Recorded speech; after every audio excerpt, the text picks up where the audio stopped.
Welcome back, SMITE fans, into the SPL. Beautiful Saturday, and we've got some great SMITE action coming at you. It's still Frog, joined now by Mifflin on the desk, and we just saw a great telestrator bit by Bobby there, putting on a show, talking us through a couple of the Dragons team fights and their plays against the Kings last week, and now we've got a set with the Dragons going up against the Oni Warriors. We can take a look at the schedule to see where things are going for the rest of the weekend. Oni Warriors, Jade Dragons, going to round us out today on Saturday. Then, of course, Sunday, coming up, Gilded Gladiators versus the Eldritch Hounds. That should be a fantastic set. And then another highly anticipated one, the Ravens versus the Leviathans. So an exciting Sunday coming up. Before we get there, Oni Warriors, Jade Dragons is looking like a good set, Mifflin. Could be. The Oni Warriors, I think, a little bit more consistency. The Jade Dragons, they've got that ability to punch up. Obviously, have the ability to take games against the top teams, or at least if we were to take PBM's word for it, absolutely have the ability to do it and quickly, but haven't quite seen that level of consistency where I could say, yeah, this is going to be good, guaranteed. Feel like maybe could be, maybe couldn't be. Fair. I mean, the Jade Dragons have definitely been on an upswing. Unfortunately for them, they're still locked in this third slot, even if they won out. They're going to be that third seed in the Order division. But the Oni Warriors, I mean, right behind them is the Highland Ravens in this division. So the Oni Warriors, they want to be able to confirm this win to stay on top of the Chaos division, if they can, of course. But I mean, the Jade Dragons, this upswing for them really started when they picked up VaporishCoast. Ever since then, they've been on a tear. This might be their first real test of a top caliber team going up against them with this new roster change. You know, Mama Mifflin gave me a piece of advice when I was younger and said, Okay. never get into a relationship where you need to feel like you have to fix the other person. VaporishCoast came up to me and said, I can fix them. I can fix the Jade Dragons. Don't worry about it. Reverse sweeps, not an issue. I'm taking it into my hands. I'm going to deal with it. It's kind of looking like he's doing a good job of it so far. VaporishCoast has clearly revitalized this squad, but honeymoon period has always been a thing in SMITE, especially with these newer roster changes. We'll see whether or not it's that or whether he's actually done some concrete changes to this team. He's got a couple of interesting picks as well. I mean, he has been, I think he's 5-0 on the Onher. He is like undefeated on that pick. He brings so much pressure through the dual lane. And the support as well, PBM bringing a lot of pressure for this squad. I almost feel like the pickup of VaporishCoast has allowed PolarBearMike a little bit more leeway in the amount of pressure they have in that dual lane. Yeah, I mean, Mike has always said when he's played with ADCs in the past, I love it when they get aggressive. I want a guy that I can trust to jump in with me when I'm jumping in, a guy who's going to walk into the purple buff with me. And VaporishCoast has always been that. When I think of aggressive ADCs in the league, it's Coast and it's Yark. So I think a fair fit for PBM. Yeah, no, I mean, it certainly fits well on that dual lane. And a dual lane on the other side, certainly a little bit of volatility there as well. Netrioid and Genetics coming through. Genetics, the recent add to this team. I want nothing more than to hear from these two sports. And that's actually who we have standing by here, Genetics and PBM, with JMac for the interview. That's right. I've got the supports for our two squads here joining me for our pregame interview. I'll start over here with you, Mike, because this for you guys, not able to jump up into the second seed, still have a chance to lock in that third seed. So how important is this match for you guys to not only try and get a win to keep yourselves in that third, but also maybe play a little bit of spoiler to the Warriors? Yeah, just as my good buddy Dardez always says, another day is a beautiful opportunity to improve, and that's what we plan to do here today.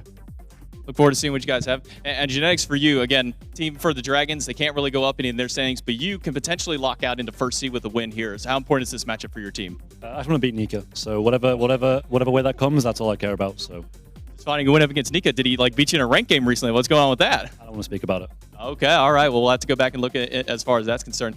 Now, dual lane has kind of been a hot discussion right now. Solo lane, Mage solo, who cares about that?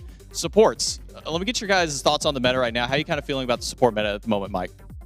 Well, normally playing support is pretty good because you have another warrior in the solo lane and kind of create space with you. Right now, our brethren have abandoned us. It's like a 4-carry meta. So the poverty role, which is support, we are absolutely boned. It's been tough, I'll be honest. And what about you, Janek? What are your thoughts on the support right now? Yeah, realistically, me and Mike are just passengers in the car. It's a nice little 5-seater van, and we're going to be taking a little ride down the road, and whoever's team's better is going to win, so. Well, you have a matchup here today against each other, but then next weekend you both have double headers kind of going up. Do you have any words you want to say to your opponent coming into this match? Yeah. Do you have anything for Mike? Royd has to go really early, so if we can make it 3-0 either way, that's good. What about you, Mike? I've been trying to go to 5 off split. I'm just here to improve, here to get as much practice as I can. So good luck to Royd. Yeah, good luck to Royd. Hopefully you can get you to 3-0 if Gen X has anything to say. Otherwise, might be here for along with Mike. Thank you guys for coming out for the interview. I'll let you get back to the teams, and we'll throw it to the desk. Warriors want to take it 3-0. The Dragons may want to push this to 5. Maybe if they push us past Game 3, maybe you need a sub on the side of the Warriors, right? You gotta take Royd out, but we'll hold him here. We'll hold him here until the set ends. I mean, either way, you use some good commentary there from the supports, specifically on how the role is doing, and maybe they're just passengers in the car that is they're the liars. Smite game. They're liars. Really? Do you play Smite? I Frog? do. You ever try to kill like a level 14 support with 2 items? I have. It's yeah, rough. it's like really difficult to do it, and they're kind of just like sitting in my face doing as much damage to me as I am them, except I'm 5 slotted. I'm not going to get much stronger. They got 3 more items coming. They got to upgrade their starter real early on. Supports are whiners, all right? Ooh, oh, boo-hoo, I'm the tankiest guy on the map. Yeah, man, that must be real difficult. Boo-hoo, I'm the tankiest guy on the map.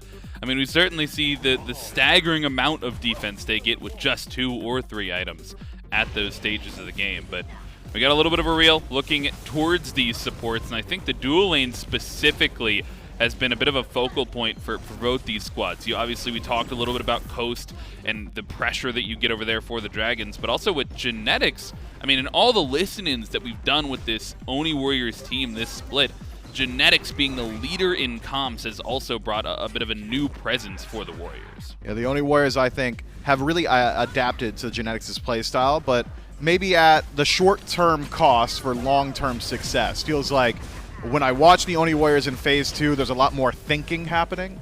A lot more, oh, can we do this? Is this a good objective call? Maybe if we just force this guy out, we could take this buff, control this thing.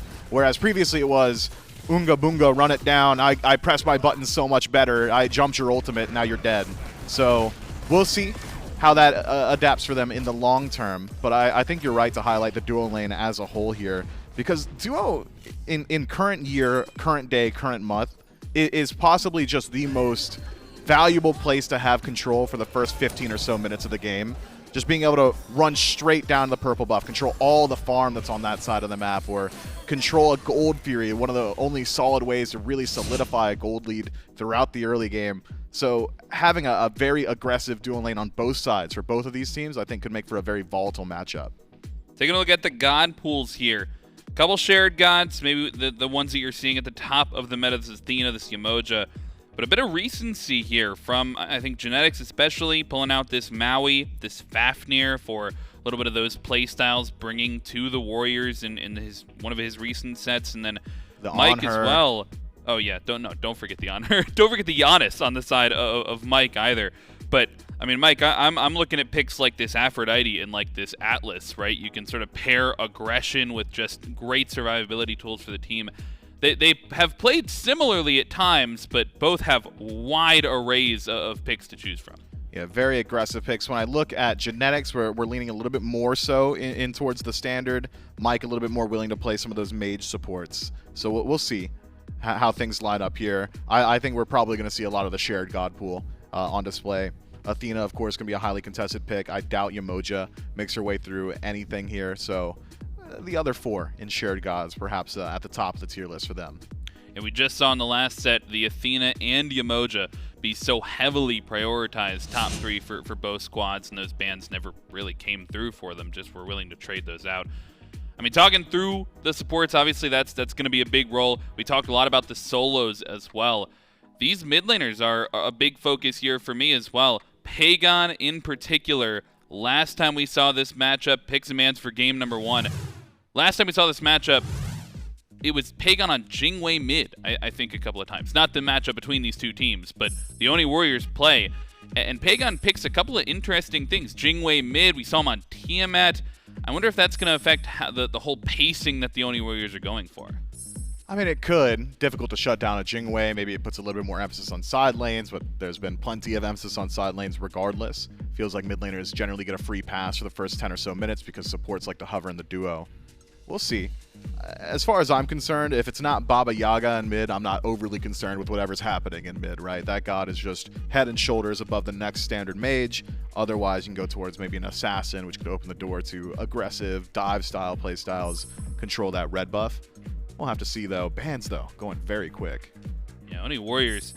A lot of targets towards the Dragons in particular. They take away the Onher from Coast. They take away the Aphrodite from Mike. On the other side, Chernobog, Opwash, Yemoja taken away, and that leaves only one of these top 2 supports potentially on the table for the Warriors. Sure enough, they top pick the Athena, but that top 2 from the Dragons looks dangerous as well. The Raijin and Ratatoskr locked in early. Yeah, we've seen this exact trade between a lot of teams so far this phase. The Athena, Raijin, Rat, top 3 lock-in. Athena brings great initiation, good global presence. Generally, we'll see Athena players, the second they take over to level 6, 7, somewhere in there, get their first back, start to camp out that solo lane just by using the ultimate.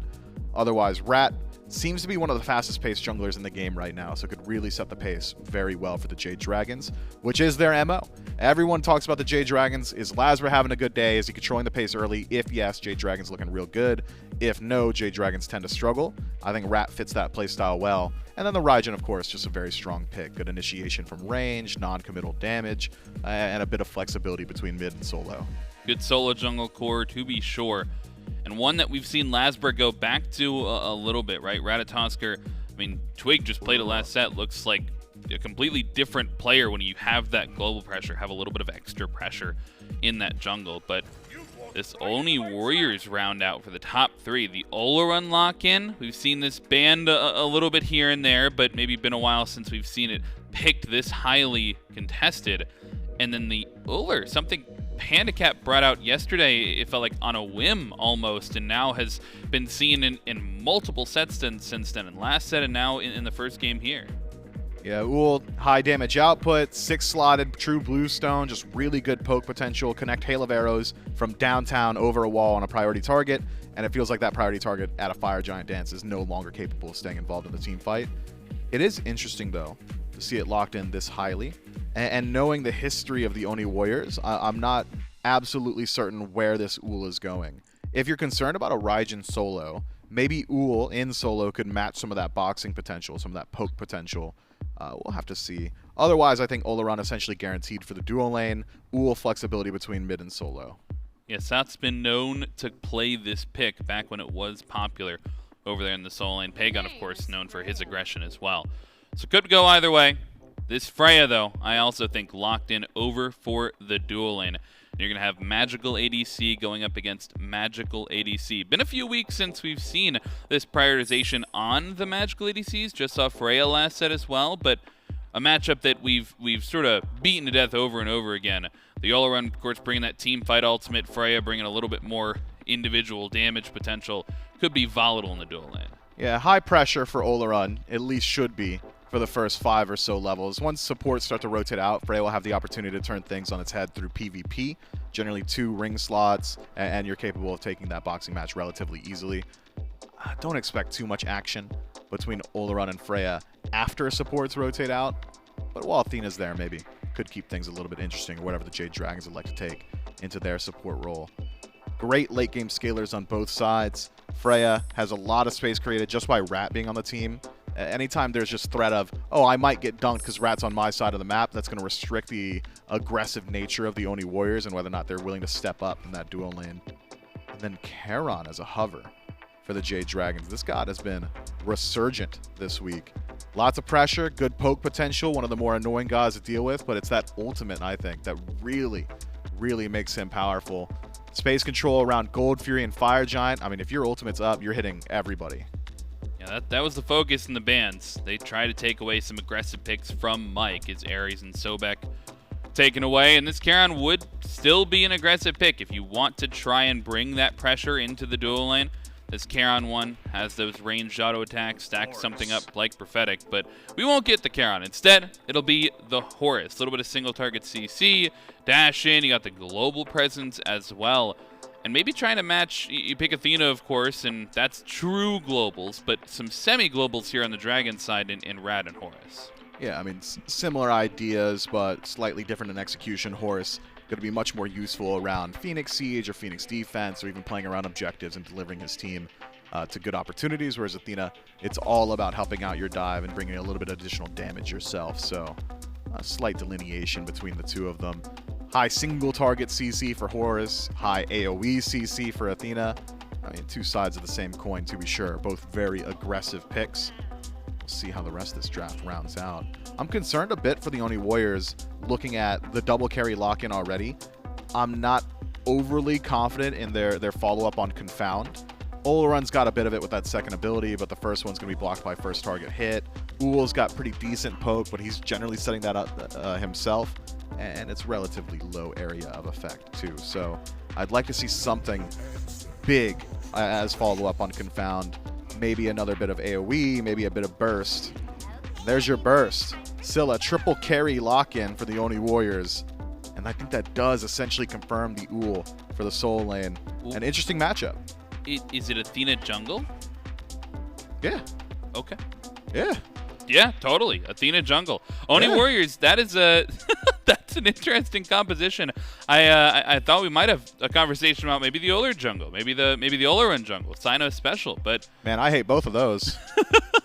yeah. The round out is the Scylla for the Warriors, and that brings a little bit of that AoE damage you were looking for off of the taunt confirmation.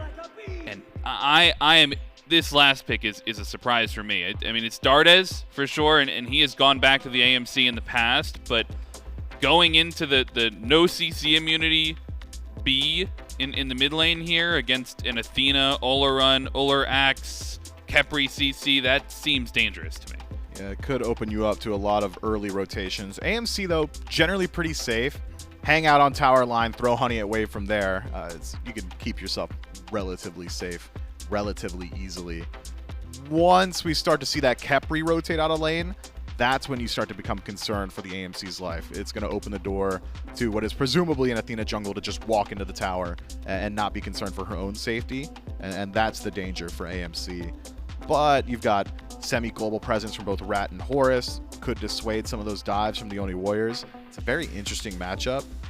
I think Jade Dragons have high potential to kill first target in team fight. That's going to be a major turning point for them once they reach the stage of the game where Whoop into Stinger is just enough to confirm a kill onto either Khepri or Athena.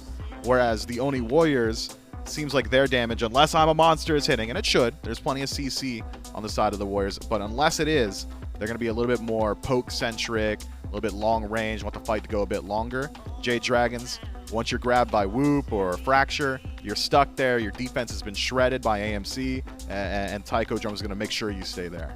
I mean, that perhaps makes the Khepri pick so valuable for the Oni Warriors. If you've got this huge burst to come through from the Jade Dragons, you've got the Horus, you got the single target CC.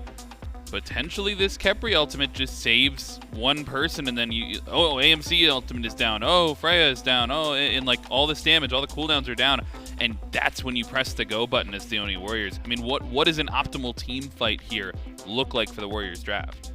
Poke from range, kill first guy. I mean, just grab abduct, have I'm a monster hit. There's a lot of options available to the Oni Warriors. I mean, they can play a counter dive style with the Athena. They can play a full dive style with the Athena. It's very versatile. Depends on itemization. Are we looking at full damage Athena jungle? Is it going to be a little bit more bruiser focused? I think optimal playstyle develops as itemization develops here for the Oni Warriors. They've got a few options available to them, whereas the Jade Dragons, I mean, it's pretty cut and dry what they're looking to do. Yeah, I mean, if the Jade Dragons, though, I'm looking at their engage. Of course, they have a little bit of the engage with the Horus and that macro play. I mean, do you think this global pressure, it might bring them towards something, but, a little bit of those cheeky plays, a little bit of Fire Giant Steal, a little bit of a Phoenix take? Well, let's see if any of that spice comes through. Game number 1, Jade Dragons, Oni Warriors. We'll throw it over to J-Mac and Inbound for the cast. Yeah, thank you so much, Frog and Mifflin over on the desk. That's right, it's game 1 between the Warriors and the Dragons to round out our Saturday. And that's a Scylla solo from SOT. We're not going to see that at all. I mean, we got the Athena jungle. That's good to go, but going to see SOT bring yet another mage over to the solo lane here, Bobby. It's not expected. Like, solo is just like a funky player when it comes to what he wants to play in solo. There was a genuine coin flip between, like, Olorun, Scylla, Ullr, Athena, like all of these are gods that you'd be like, I mean, it's Solo, like it's odd, it's someone that he could do. Is it expected? No, I think the Ullr solo was expected. Scylla, definitely not a normal mage solo at this point. No, we've been seeing the super low cooldowns, be able to dive in super aggressive style of solo lane mages recently, the Raijins, the Plashes, Morgan Le Fays. We've seen some stragglers here and there, even think back to Hades, who's kind of the OG of the mage solos, but seeing the Scylla here this time, so they're not going to be maybe seeing the big, 12, 1,300 IMA monsters that we're so accustomed to, but still going to be seeing at least a lot of them come out through this game. To be fair, also, Scylla's got some pretty low cooldowns on her base 2 abilities. It's like 10 seconds each, and if you do the full cooldown build, you're talking about a 6-second root that can hit up to 3 people, and then the Crush also, that's going to be reducing the magical protections. Not as big when you don't have that big mage follow-up. You have, auto attacks from Olorun, but still something worth to talk about, because there's 4 magicals on the side of the Oni Warriors. Seeing Pegon back on the Ullr, I think gives me a little bit of excitement. I think back to World Championships, Dragons are on stage, Pegon breaks out in Ullr, absolutely pops off on the world stage on the Pig. I think a quadra kill during that event. So seeing him back on a god that he can really style with, and with some of the changes that came his way. Ullr now taking that power that came from his ultimate and moving it over now, or I'm sorry, getting the attack speed from the ultimate moved over now over to the second ability, and the power from that now moves to the ultimate. He's going to get that for free. Once that level 5 hits, as compared to having to hit an extra button for that. So it feels like it kind of makes the god feel a bit more fluid, more than anything now. Yeah, you don't need to add the auto attack cancel in now for like true, actual like highest DPS unless you got like that Hydra's build, which we expect. So there's still a slight need for that 2 there. It's just not as needed. Maybe you don't want to add in that extra half seconds to click your 2. You just want to get that damage off quickly. But nonetheless, this Ullr's not something we've seen. It is a newer pick, and it's because of that change you said. So it's going to be interesting to see kind of how he's looking to pilot this. We saw this in the first set, but is he going to build anything funky, or are we just going to see the standard trans full cooldown build with the bluestone? Nika in danger. Taunt's good, but beads available to the Raijin means that Soul Lane will be able to get out of there. And kind of talking about Nika. Now, I don't know what happened between him and Genetics from last week to this week, but apparently something went down. Because in the interview, Genetics said, I just want to farm Nika. Like, I want to kill Nika this game. So I don't know what happened between those two in a random game that they had played. But they've got a little bit of beef going on, maybe between one of their ranked games. And they actually duo queue, so maybe one of them lost too much MMR because of the other one. So maybe that's where that comes from. Little interesting thing to peek in on. But before we go any farther, slight touch on the Freya build. Usually we see this actually pause on that for a second. Little something over here in solo. Right back in. Dash, ooh, taunt out of range from Panitom. Just a quick little backstep there by Nika. Make sure that he gets away from Panitom this time, but like to see that pressure. Panitom got the beads last time. Dash taunt's a short cooldown. Go clear camp, jump right back and do it again. Do see an invade though from LASBRA, and this is just something that LASBRA's been doing a lot. So much so that it feels like he's starting to influence the rest of the league. Panitom's going to walk back, see that that's not there at all. He might even get a couple of camps with the speed and red buff invaded. Normally it's both speeds, but now going to take more on the right side. And he's going to check his speed right now, too. They still think that... I'm pretty sure he didn't see him drop the red buff either now. So they think that's still going to be up. Laz avoids Panitom that entire time, steals away that farm. And now Dardez is able to free farm that red buff. They're going to be, in a pretty solid spot, even though 1,500 gold in favor of the Oni Warriors. A little bit of trading here, trying to get that shield buff. Genetics confirms it with that dash. But, I mean, 700 gold lead for the Warriors, even though Laz just got a 2-buff invade on the other side. Is now just going back and starting to clear out his own side, so we'll start to see maybe a little bit of that gold parity. LASBRA able to get a small XP lead over Panitom, hit that level 5 first, so we'll have access to that ultimate. But similar for Panitom, now to dive over to the duo lane. The Horus will crash in by Mike. Doesn't get him in coast very far, it's just from one side of the wave to the other, but I was expecting maybe see Panitom rotate over, try and get this Athena going. Maybe see if LASBRA wants to try and get involved. With this semi-global and global style of composition of both teams have going, we could see fights start over in one lane and completely end on the opposite side of a map. And that's like the big talking point when it comes to these global ultimates is you can fight on one side and then instantly be on the other side of the map. So that's something we're going to have to keep an eye on. And maybe we're talking about a kill happening there with that Horus ult. If it's any other ADC, any other hunter other than Freya, Freya had the cooldown drop on her too, so she's no longer really a threat, forced to back up a little bit. But Mike opts to use the ult there. Genetics still not ticking over to 5. And we have, I mean, even game so far, nothing too weird. Nothing really sticks out so far. Solo's sticking to the same build, Vamp Shroud into Pythags. Nothing so far sticking out. Now, one thing I do kind of want to pick your brain out a little bit here. So we've been seeing these mages go to mid, especially if they're ability mages, I think is the big one, is that we do see the Transcendence, for one, Pegon going that direction, but Dardez not opting to stack, instead going towards the Jotuns rather. What's your thoughts on maybe the skip of the stacking item for Dardez? We saw a little bit of this with junglers too, where Set would go for that trans, and then the Pele's would go for the Jotuns because they want that quicker spike. So I really think it is just Dardez wants that quicker spike. If a fight starts breaking out now, Dardez will be so much stronger than Pegon, but Pegon will be having that ability to farm, that perma MP5. Actually, Laz still invading that first speed. Does go up in the sky in time.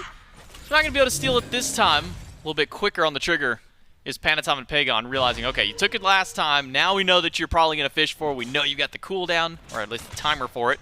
So we'll be able to steal it away, but still does keep threat on that side. I think that's the important part, is that LASBRA is continuously keeping threat on this right side jungle. And Laz has been playing a lot of this game on the Oni Warriors side of the map. That threat is there, and as you highlighted, it's something he likes to do when he's on this Ratatoskr. He has that safety of the ultimate, so he's able to play up, and then if he does get collapsed on, as he did there, he can just ult out. But that is something pioneered by Laz. I mean, invading is nothing completely new, but it's not been a big thing in recent years. It's been mostly farming your own jungle, maybe invading blue buffs. Laz doesn't care about the blue buffs. He will go for your speed buff on, like, the deepest part of the jungle. I mean, he's done that. God, I want to say that it started back in, like, week 2 or something like that of the SPL. I think he did it up against the Eldritch Hounds at one point. And then we started seeing Oath start to grab that in his, okay, that invade's kind of cool. Maybe I can try and do that. And we've started to see a few more junglers pop in and out, try and grab those, make sure that they can maybe try and match that invade pressure that Laz has now kind of established for himself. As we still have a bit of even. Mike holding off to the side. Thought maybe we'd see a fight with the dual lane. Coast is already starting to hit some big damage. Telkine's ring online for himself and a dash away from Mike. But speaking on items that kind of stand out a little bit, not your traditional Gauntlet of Thieves or Prophetic from Mike as a first start. Instead, going immediately to the Heart Ward. And a lot of value in that Heart Ward when you look at the Oni Warriors comp. 4 magicals, as highlighted earlier. The only worry is this Ullr, and Ullr in the early portion of the game doesn't have a ton of actual damage in his kit. It comes around the level 12 point of the game where he's got, 100 power, 150 power. He's got points into his 3-1, a point into the ultimate. But that's kind of the point that Ullr gets scary. Little pluck over in duo lane. Mike fine for now. Maybe Genetics, not so The much. turn? The knockup is there. The turn and burn from the Dragons. VaporishCoast sinks the first blood for the Jade Dragons and puts Genetics down for another 10 seconds. And you saw the value of the Heart Ward there. There was not a lot of damage hitting Mike there, but on the other side, a little bit too much damage going towards Genetics. Had ult available, had shell available, unable to get them both off, dies before being able to get them off. And the first blood goes over to the Dragons. You see Pegon step up towards mid. He's got a lot of range, but isn't able to confirm those ones away. So mid piece go over to LASBRA and the Jade Dragons. But thing to note is, even with that first blood bounty, the Jade Dragons are only even in this game. All they did was close up the lead that the Oni Warriors were establishing in their farm game. And it seems like slight totem advantage, which is no surprise, really. You compare a Raijin to a Scylla. One of them is known as a lane-dominant character in that Raijin.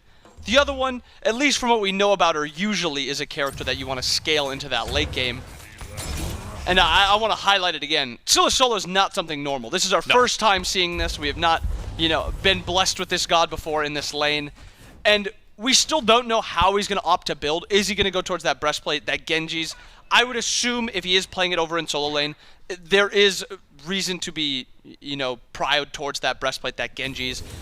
And if he is able to get to that full cooldown point of the game, that 6-second cooldowns on that root cripple 2-second roots. There's so much kill potential around this Scylla. That's one of the big things that the desk is highlighting of maybe some of the lack thereof follow-up for Panitom on these taunts. Like, at the time, when it was where we didn't at least see the Khepri picked up, Mike goes in for the dash. Damage isn't too high onto Mike just yet. Coast still alive. The heal's there for Mike, but LASBRA's on the way, and so is Panitom. He's already crashed his way in. Mike gonna try and bail Coast out. Doesn't ult him very far away, but gives him the shield. And the taunt, again, off the mark from Panitom. This is the second time we've seen him go in for a move, but he hasn't been able to land that ability.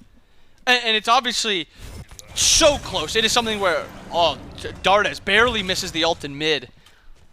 But that, it's not like the Athena taunt is super far off. It is a timing thing where they're actually fighting solo or duo. Mike being pulled back, but stuck inside the sanctified field makes it a bit too easy to take him down. A crash back by LASBRA finds the stun, but there's no further follow-up. VaporishCoast is 2 away. Now LASBRA being pulled back in. The dash not there by Genetics, and Netrioid tanking the tower. Maybe a bit too long. A return kill now for the Oni Warriors. Could have seen some potential greed there by diving a little bit more and using that Khepri ult to tank even more, to dive even farther. Not a lot of abilities and survivability up. Actually, before we even continue, a little fight in mid.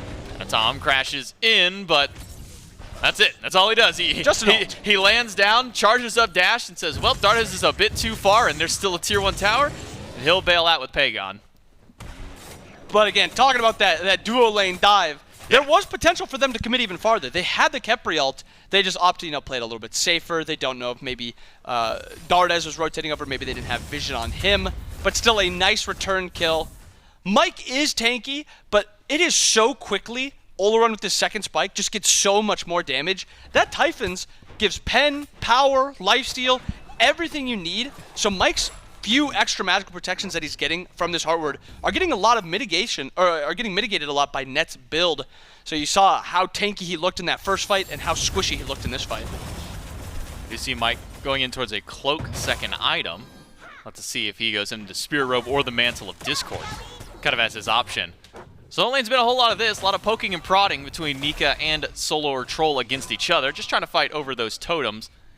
We do have pretty much the standard build for the solo laners. Haven't opted anything kind of odd just yet. Still that Pythags and the Genjis. We'll see if either of them build into Breastplate. Maybe less likely for Nika, though, because as you mentioned, with 4 magical, Pegon would be his only physical threat. And speaking of Pegon, Dardez is getting a hefty amount of damage his way, and a dunk in by Laz. It's a good taunt for Panitom to keep him alive, but now Panitom in a bit of danger himself, I should say, for LASBRA. 200 HP back under the tower. With Genetics nearby, this will be an easy re-engage. Stun onto Dardez. The arrow is there, but it needs the volley just off the mark. Mike gives Dardez an extra bit of heal, and Panitom walks out at 1 HP. And that is a like 1 health there by a couple of them. A little trade over here in solo or duo. Actually, Athena ult coming down. And Panitom, he goes back to base and he jumps in one more time. Dash is there. Taunt not going to be ready yet, but will have it on landing. Out of the sanctified field, Coast goes, turns around with the beats. He says, I'm going down, but not without a fight. But Netrioid gets the credit for that kill. LASBRA, a blink dash. He gets the stun through the wall, and LASBRA able to clean up a kill and make it a 2 for 2 on the board. And we can't even finish talking about the fights as another one happens because of those global ults that you highlighted. So many times a fight will start in one lane and carry over to another. But these fights are so close. The one in duo, the one in mid, all of them have been leaving people 1 health. And you see these fights and you see how they want to happen for both teams. They're playing around the Athena dash taunt. That's what is happening with this Warriors comp. Play for the beads, and then after the beads are down, you look to punish. Dardez, beads are coming up now. So now you have to force those beads again. But we saw the damage potential from Pegon when those beads are down. Nearly one-shot Laz and Dardez. And all at that same time, Mike was also dropping down to about half. So Pegon's damage is coming through, and it's coming through quickly. It does have that Hydra's online that you were talking about just a bit earlier on, so it can still weave in those in-hands in between every single one of those abilities for that extra bit of burst. Fighter on Gold Fury could break out, though, because it's already been pulled by the Dragons down to half. Genetics is nearby. Steal opportunity between him and Netrioid. Now the rest of the Warriors are grouping in. The Dragons get the Gold Fury, and the Warriors won't commit to any fight after. Just too far away. Panitom a bit behind to be able to catch up to them. And so it will be an objective for the Jade Dragons. And after that objective, everyone goes back, gets a little reset in. Solo laners coming out of base, and they've opted for some different relics. we've seen a lot of the times when we see these mages, it's beads ages. SoloOrTroll has opted for this blink on Scylla. And only one other time have we really seen this with the mages, and it was with the Morgan. That MLF is allowed to, you know, blink and then look to fight off of that. A little bit of trading over in duo, nothing too big. But now we're going to have to see Solo make plays with this breastplate. What is he going to do? Who is he going to look for? Is he going to be diving the backline or playing for that 1v1 against Laz?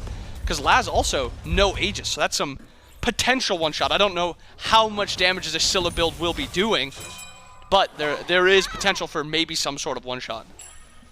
I think that's our kind of real test and real kind of like heat check with the Scylla solo is going the new kind of standardized made solo build.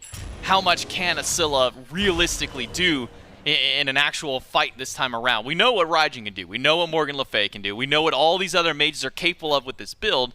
But anytime we introduce a new one into the fray, it's okay, what's the damage check on this one? So far, haven't seen a whole lot about probably what's been expected of this Scylla. We do see a fight for the Pyro. Dragons will grab that one for themselves. Panitom not able to take that one away.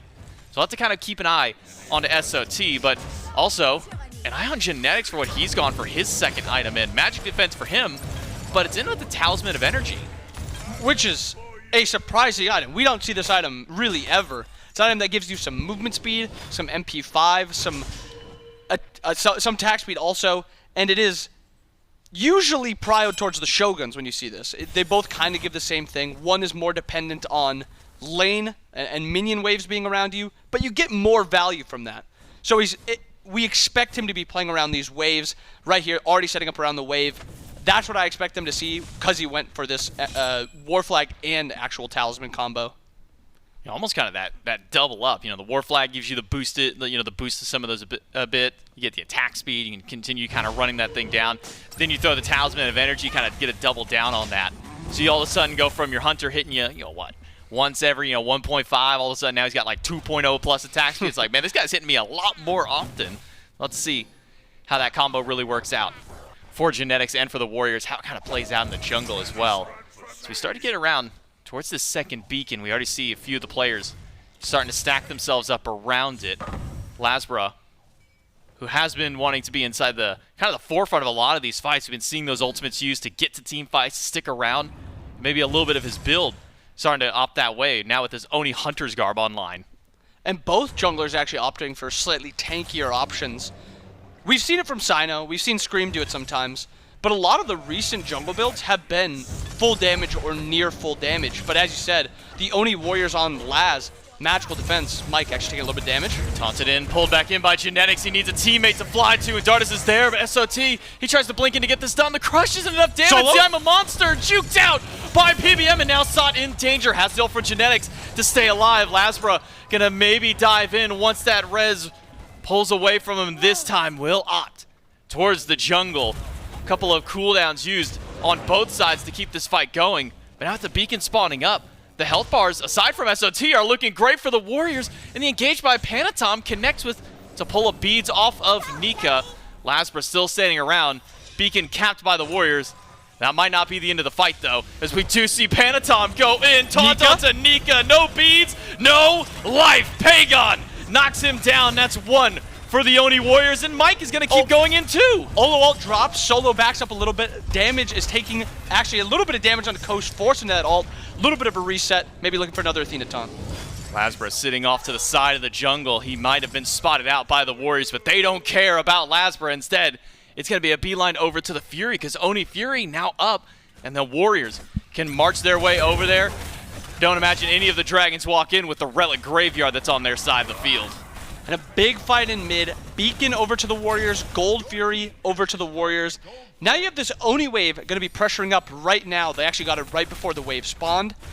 18 minutes into the game leaves some potential for fire, but I do think they are, still a little worried about, do they have the damage? Do they want to kind of 50-50 a fire at this point? I'd expect them to kind of go back to farming and then get ready for this Pyro. But overall, these fights have been still very close. And again, you see exactly what the Warriors want to do. They want to just play for these relics and then punish the relics after. And a lot of this is going to be on to Panitom. Is he going to be able to pull those relics and then punish them after? Maybe that's why we're seeing his build kind of sway that direction. I don't need to do a whole lot of damage. That's what these 3 guys behind me are all for. Spear of Desolation, Breastplate of Valor, that's at 30% CDR right away. And then Prot Reduction. You throw in immediate with that Stone of Binding right after. It feels like he is just there to play that setup jungle, which we're more accustomed to, as you mentioned, seeing players like Cyno kind of go towards this play style. Does seem to be working out pretty well for them so far, other than a couple of those missed dash taunts. The one where he could have had in solo, the other one in duo. But outside of that, they're playing around this Athena very well. This Athena is not really like the end-all be-all of the comp, but she's the one that needs to start a lot of these fights. After that, you'll see Solo, Pegon, Netrioid take over, and you'll see them doing a lot of this grouping because this is how their comp wants to play. Other than, they do have the global of Athena, but this is an Athena that wants to stay grouped and hit that dash taunt. Just like this, onto Mike.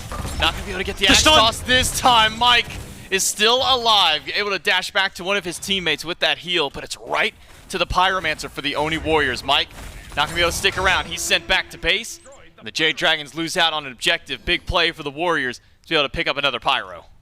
And Mike is opting, actually, before I even say anything, another dash taunt. Dash taunt hits 2, immediately coasting up into the sky, Sanctified Field, and an ultimate off the mark by SOT, but it doesn't matter because Netrioid's got backup, and LASBRA taunted on landing, no beads now for him, forced out of this fight. Health bar is still good on the side of the Warriors. They might just push right into this tower. They've got a Runic Bomb, and they've got Panitom. Again, another set of beads burned by this Athena. And now they are looking to group here in mid. The tier 2 looking to be sieged. Pegon actually looks to jump onto Laz. A little bit of damage. Laz taken down. Oh, LASBRA's there, but the Runic Bomb buys him an extra second. Not enough, though. Pegon drops him down quickly. It's only 3 left alive on the Jade Dragons. The Oni Warriors will finally give up their chase in mid. And after seeing a lot of these fights, you can tell there's not enough damage coming through for these fights to be quick. Unless there's a Khepri pluck or a dash Athena taunt, it will be slow burn because we see all these builds. There's a lot of protections built into this game. You've got the Rat with the Onis. As you said, Breastplate, Binding on this Athena.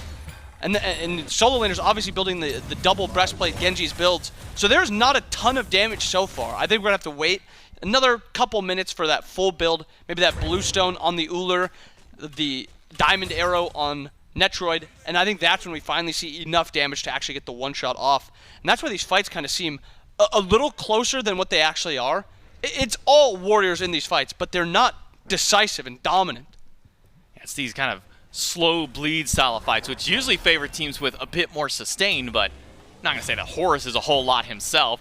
Very conditional, usually 1, maybe 2 people, similar to Netrioid over on the Olorun, has heals, but not really the forte of the composition.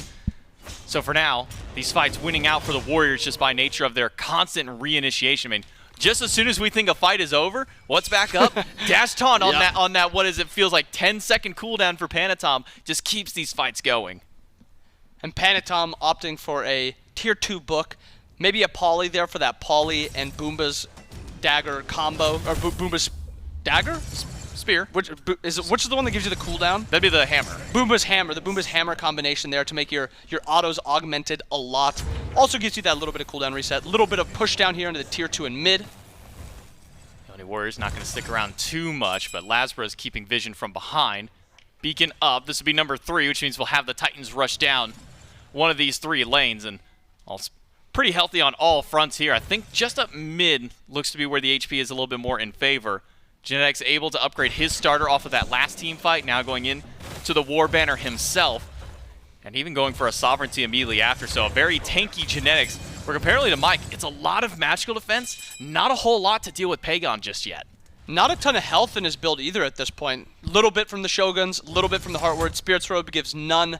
So Mike, pretty obviously less tanky by a wide margin than Genetics. SoloOrTroll also opting to back right now. Look to maybe get a small spike, some wards to get ready for this fire. This is the fight that the Warriors are getting ready for. The beads, the relics are all up on the Dragon's side. But now, you force them here, you slowly pull those relics away, and you look to punish them. I want to see the Warriors look to pull this now, because they have such a big starter advantage. Look at the starters on the Jade Dragon side. Not a single one is upgraded. You look on the Oni Warrior side, you have 4 upgraded. Yeah, not a great spot for the Jade Dragons. This is only with a 4K gold differential. It's just those level 20 power spikes that are starting to come through now. I believe Nika now just able to upgrade his starter item for himself. Dardez is the only other person who has been able to hit level 20. We do have to also see Netrioid going towards the Breastplate of Valor, recognizing that these fights are going a little bit longer. If I'm a little tankier, I can keep staying alive during these. Really good highlight, because Laz is really the only threat onto him. If Laz can't kill him, nobody really can. And I expect to see this a lot. Pegon playing super far forward, because he has that the Khepri with him. Panitom dash taunt, Mike, you might not have anywhere to go. I'm a monster, connects. And PBM is down the second one, Aegis by Nika. He stays alive, but it's another taunt by Panitom. He is unrelenting with this, and even Dardez is in danger in the back. Sot, he missed the Sikkim, but he's got the crush, and Dardez has a retaliation with an Aegis. Now Koz taunts it back. It is time and time again that Panitom pulls another relic off. The revive is there. Panitom can just go back and do it one more time. This time, he pulls back Nika. The follow-up is just there. The Warriors are rolling through the Dragon's crush. He only takes one down. Netrioid lives through the damage, and Dardez walks up to his own death. Double kill for Pegon, 4 for the Warriors. And the Warriors are aggroing and dropping the damage perfectly. The relics are perfect. Everything about those fights were super, super clean. Players would play up, they take a little bit too much damage, slowly back up. Somebody else would then go in. As you said, this Athena is just dash taunting, and as soon as you think the fight is over, guess what? Another dash taunt comes through, and a lot of the times, they're getting punished off that secondary one. Now we got this Fire Giant ready. 3 still dead, actually 2 still dead on the Dragon side. I want to see the Dragons give this up. Just give it up. Just try to get farm. You need to hit your 20s. They will give this one away. Not going to walk up this time. The Jade Dragons lose out massive in that last team fight. A great swing and a clutch revive by Genetics allows them to keep doing that. We've been talking about how Panitom is the startup. Go in, dash taunt. There's a bead. Wait 10 seconds. Go in, dash taunt. There's another one. And he can just keep doing this every single time. And then he gets revived by Genetics, says, okay, cool, I'm going to go right back to doing the job I was just doing 10 seconds ago. This has been a wild pacing for the Oni Warriors. The Jade Dragons, they just can't keep up with all these initiations. And can't keep up is, I think, the perfect thing, because they are kiting out of that first fight well, and they're trading into it well. But that second dash Athena taunt, the third dash Athena taunt, even SoloOrTroll getting that blink root, it's just too much for them to handle. And that's why they're only able to get actually 2 kills. And they've not gotten a kill in the past 15-ish minutes. Is that a Deathbringer by Pegon? Look, when I think of traditional Ullr, I think full ability or nothing. Failnauts kind of snuck its way in, but Deathbringer after? Pegon, he's building something a bit different. But man, it's working out for him. 22,000 damage leading the charts.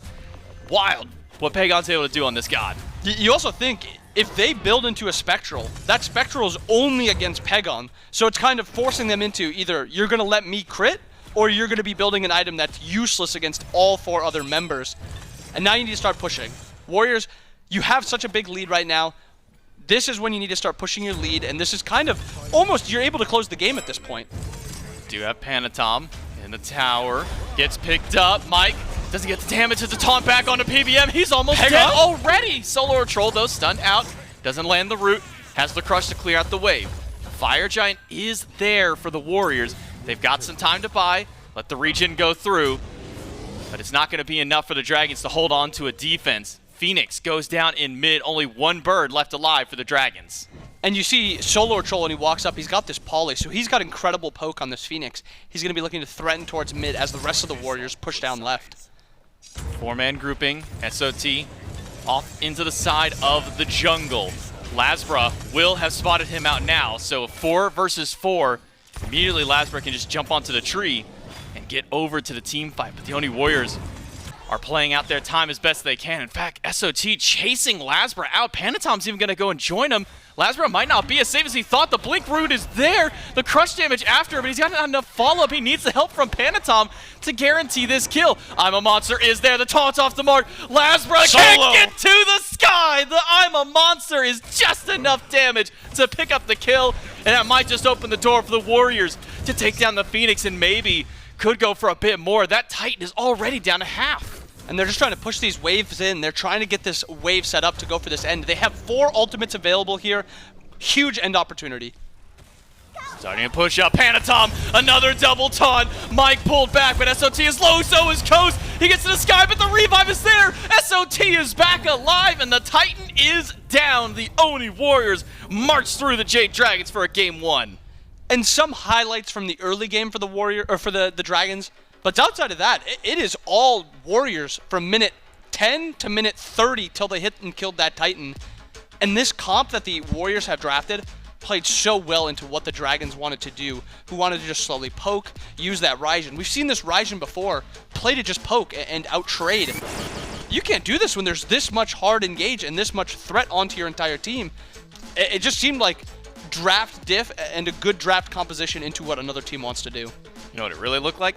Athena diff. Panitom is a menace on this pick. This cooldown jungle style of build worked out really well. I don't know if this game could even go remotely that same level of pace if it weren't for all these constant dash taunts by Panitom. If I'm the Dragons, I'm looking at Athena going, man, that'd be really cool if we got that for ourselves. And if we can't, maybe we see that one band away. Oni Warriors take game number 1 up over the Jade Dragons. Take a quick break. We'll come back for game 2.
issues we always fight, 'cause we never worked it out. It just kinda slipped through our hands.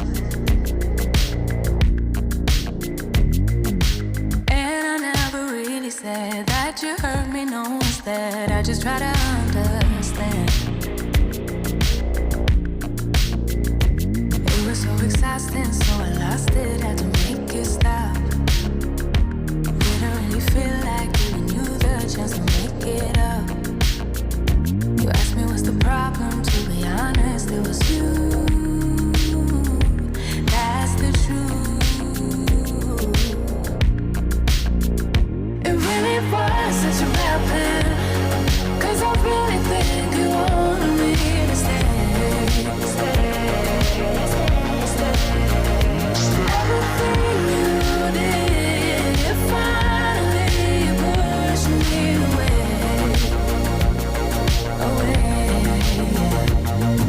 Told everyone my secrets, though I begged for you to keep it to yourself.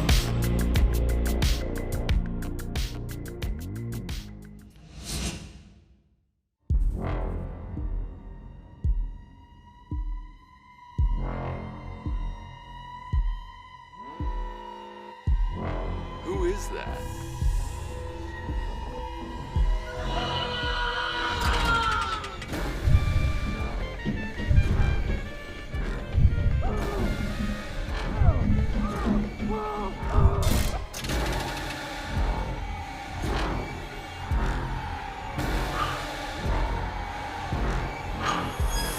It's a saving/slashing spree.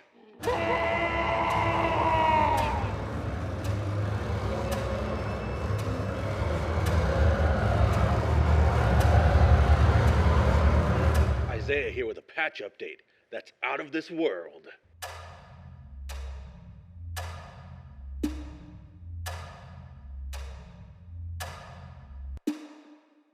That's right, the Reaping event is on right now. It is spooky season, and we are just a couple days away from Halloween, October 31st. That's when the event ends, and it will be all season long. It's only a couple more days in the season, though. It's dangerous. You got to get in right now. Go play some Smite. Go get some discounted stuff. The Reaping on spooky season. Play some scary skins. Scare your friends in-game. That's my official plug. Go scare your friends in-game with those skins. Welcome back, though, Smite fans. SPL game number 1 goes towards the Oni Warriors, and they look pretty controlling in that one. The Athena jungle really a highlight for me. Still got Frog, still got Mifflin on the desk, and Panitom looking strong. Yeah, Athena, a classic answer to the Freya. Felt like there was really nothing Freya could do into that matchup. Just, oh no, I got dash taunted, and he 3 block stacked me, and I died before I got through all of them every single time. I really liked everything we had seen from Panitom. A good adaptation from him. High pressure duo lane. Something you had brought up in the initial death segment was whether or not the Jade Dragons would be capable of dealing with the Khepri.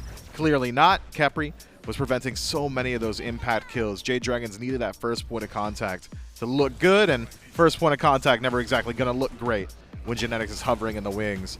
Well-executed game plan here from the Oni Warriors with a off-kilter selection out of the soul lane at that. SOT rocking the Scylla. Makes it look good. Makes it look like it's just been there in the soul lane this entire time. Because I didn't have any complaints, legitimately. I mean, in a world where mage solos are just it, maybe you can start experimenting a little bit. Otherwise, crit Ullr, I mean, that's a little bit different. Still works out quite well. And the Jade Dragons could not find their footing in the team fight. Maybe if they had a little bit more AoE CC, that generally is the answer to things like Khepri. Can't exactly revive anybody if he's been stunned, or if he's been taunted, or if there's a massive Fear No Evil, or something along those lines. Unfortunately, at no point was Genetics ever really under threat of CC, and so he just had the Scare's Blessing on deck and ready every single time. Free reign for the Khepri, and for a lot of the Warriors. You're right, SoloOrTroll playing this Scylla.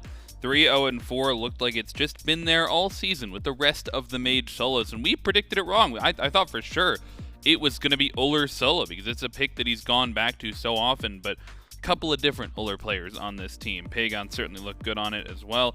And the Dragons, they've got to come with a little bit of a different look. I didn't hate the attempt from LASBRA with the glow pressure to be trying to get involved. I thought he had some positive moments there. And the Dragons, I mean, for much of that game, it looked very even. You know, they didn't really completely falter until around that mid to late game portion, where you just stopped being able to deal with the Athena, the constant engages that were coming through. And maybe, as you mentioned, the Dragons look for a different support pick, different jungle pick that allows them to bring a little bit more of that engage themselves. Well, it depends, right? You're probably not going to have Athena on the other side again, right? Probably. You probably just ban that one out. So every single game going to be a little bit different. I think that is a composition from the Jade Dragons that can certainly work. It has a lot of strengths. It's just into what the Oni Warriors had didn't look so great. Yeah, struggled to deal with the Athena, but you're able to ban that away in the picks and bans. Game number 2 on the horizon, right? I mean, we got to have It is, yeah. It's coming up. It is. Yeah. I mean, Yeah. We picks and bans. Game number 2 on the horizon. Coming up right around the bend. And the Jade Dragons, they are in that first pick slot. After losing game number 1, they opt to go towards that prio pick slot, and perhaps it's just to get their hands on that Athena. You know, if you're in the first pick, you don't have to ban it away if you can just take it yourself. Could also aim for some of those other high-value selections. As of now, Athena's still available, Yemoja's still out there, Raijin, the usual suspects. Probably will have them addressed relatively soon. Baba Yaga, a massive threat. I think Chernobog probably the only pick I'd take over Athena in first slot. Maybe you make an argument for Baba Yaga as well. Regardless, a lot of what we have just listed is going to make its way through. Some dedicated bans from both sides. Makes it a little bit difficult to get rid of all that good stuff. And these mage solos coming through as well. Upwash taken away, of course, but Raijin, played last game, could make it through this one as well if the Dragons want to prioritize that, or could go either way. Ullr, a notable pick that we've been seeing a bit more of, so maybe could be a focus if the Dragons want to target ban in that last slot. But Olorun already a pick that the Warriors will not be able to go back to. Meanwhile, the Warriors themselves banning away the On Her, continuing that focus. The Aphrodite is what they banned away in game number 1 to prevent Mike from going back towards something that he has had a little bit more priority towards. And I wonder if they leave something like that open and call the Dragons bluff. They just leave Aphrodite on the table and Athena's up there. If that it would be a preference for Mike to go back to that pick, because at this point the Warriors have to choose between the two or ban neither. If Mike picks Aphrodite and Athena is available, I will check your PayPal, because at that point you're inting. That just is an intentional throw. There's just no world that should ever happen. We'll see. We'll see. That is a wild call out. Maybe. Oni Warriors considering what their third ban will be. Oh man, you could leave both Athena and Yemoja up. You're gonna at least grab one of the two pretty decent Guardians. Could put the Jade Dragons in a position, if both Guardians are available, that they just go ahead and grab something like that Raijin, or even the Baba Yaga, which is still a notable selection. This is a very different picks and bans, so many of which dedicated, and another dedicated target ban here from the Oni Warriors. Hera taken off the table. Jade Dragons, where do you go? I gotta think, with so many Guardians still up, you might just want to look somewhere else. Dragons say absolutely not. Yemoja is that good. That does leave the Oni Warriors now in possible Athena Baba Yaga territory, Athena Raijin territory. Maybe you just leave the Athena available. See whether or not the Jade Dragons would like to take that into the jungle. But we know LASBRA's capable of it, so why leave it up? Hard to not pick the Athena if you're the Oni Warriors after that performance that Panitom just had. And of course, still has that flex potential. Could go to genetics. Could even head towards that soul lane if you really wanted it to. But this Raijin may be slated over there now that the Warriors have picked that in their top 2. And the Dragons, they go towards that Yemoja. Aphrodite was still up on the table. I may have jumped the gun a little bit. You know, I've seen Mike pick it over some questionable spots before, but you're absolutely right. Yemoja and Athena both top tier on the list. The Yemoja not being banned here in this game too has the Jade Dragons prioritize it up top there. This would be a good go back for LASBRA, I think, as well. Rat, one that's been seeing a little bit more prioritization these days, especially. You can, flexibility in the builds. You bring a lot of global pressure as well. Allows LASBRA to run the map a little bit if he wants to. And I think even more if you get maybe a little bit of pressure in one of these lanes that maybe you didn't have, or maybe even safety, not necessarily pressure coming through from this Baba Yaga. That is a strong top 3 from the Dragons. And stick to your guns. I think it is pressure now that is going to be the difference for the Jade Dragons. Yemoja just gets it by rote for the most part. Out of that duo lane, has so much pressure on wave, good sustains. You can trade your HP bar as a resource and then reheal. Look for the fight again and again. Now Rat's going to have a clear lane. You can just roll through, go ahead, try and make something happen on that side of the map, and duo being as valuable as it is, would be worthwhile to spend his time there. Baba Yaga, as you said, not exactly a pressure pick, but very good at scaling into that mid to late game. There are 2 versions of Baba Yaga. There's one that has its prophetic cloak already and one that doesn't. And the one that has it is going to look to fight, and the one that doesn't isn't. So until then, the Jade Dragon's probably just going to leave Baba Yaga alone on an island wherever he lands. She, excuse me, probably in mid. Targeted bans once more. I think it's a good shout out from the Jade Dragons. That Khepri in particular has been a thorn in the side of everyone that has played against the Oni Warriors. Good answer in the bans. Bans come through, and Khepri, Thor taken away. Oni Warriors take away the MLF and the Rama. It's now the Warriors looking to find a direction with this 4th pick, because there's still a good amount of flex potential here. We were surprised by the Scylla in game number 1. If everything slots back into where we expect it to slot into, I would say maybe Athena jungle, Ullr mid, Raijin solo, which means they're still looking for their dual lane, and with Olorun and Khepri being taken away, they're going to have to go towards something different. This is Izanami, not one we see a lot of, but one that Netrioid has played in the past. If you're worried about losing pressure in duo, and you should be worried about it, into Yemoja, Izanami can shore up some of those concerns. Not many gods in the game can match the amount of wave pressure that she brings, just having those piercing auto attacks, and then having some pretty decent burst potential as well. Never hurt anybody. Izanami, pretty decent right now, I'd say. Not exactly top of the meta, but certainly a decent answer to what the Jade Dragons have got for themselves. And then a Hachiman to round out the Dragons draft.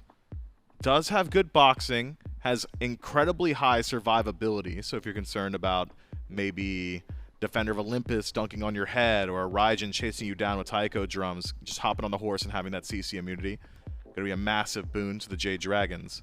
And then a Hercules as well to separate that back line. You've got some clear targets. Hercules generally pretty good into these hunters. Just sit in front of them, soak up all that damage, heal it right back up, and stay there for the long haul. All the while, the rest of your team should be able to do a good bit of DPS on their own. I like what the Jade Dragons have got, but as far as ease of play, you're just not going to beat an Athena. Feels like she simplifies the game to such a ludicrous extent that these pro players just know how to play around it in the team fight, around Goldfury, around Fire Giant.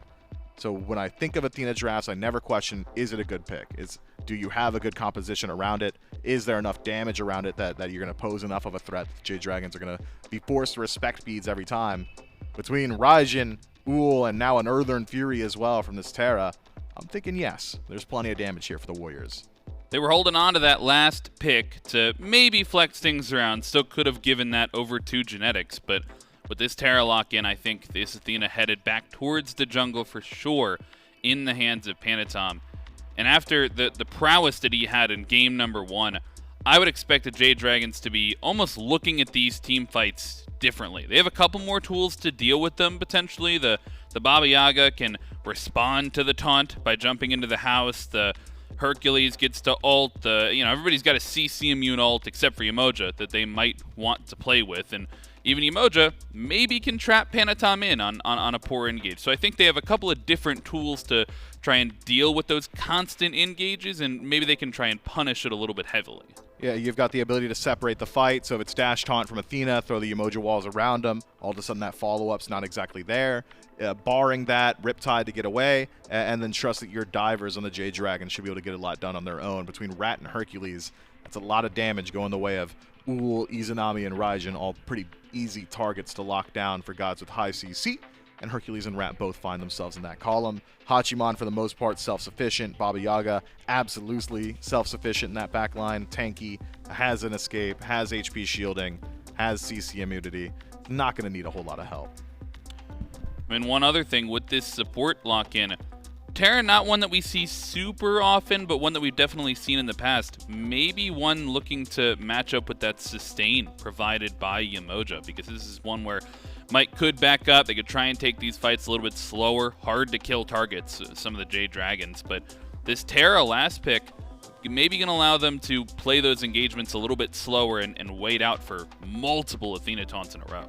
Yeah, Terra to me is just God of counter initiate. Okay, they've gone in. Rats up in the air, Earthen Fury. We now have damage mitigation. We're healing a little bit. It's going to be much harder for them to execute on that CC into full burst style. So I think it's less so, hey, let's hang back in the team fight, trade sustain. You're not going to out-sustain Yemoja. She gets it from auto attacks. It doesn't even cost her mana. Not that she has any to begin with.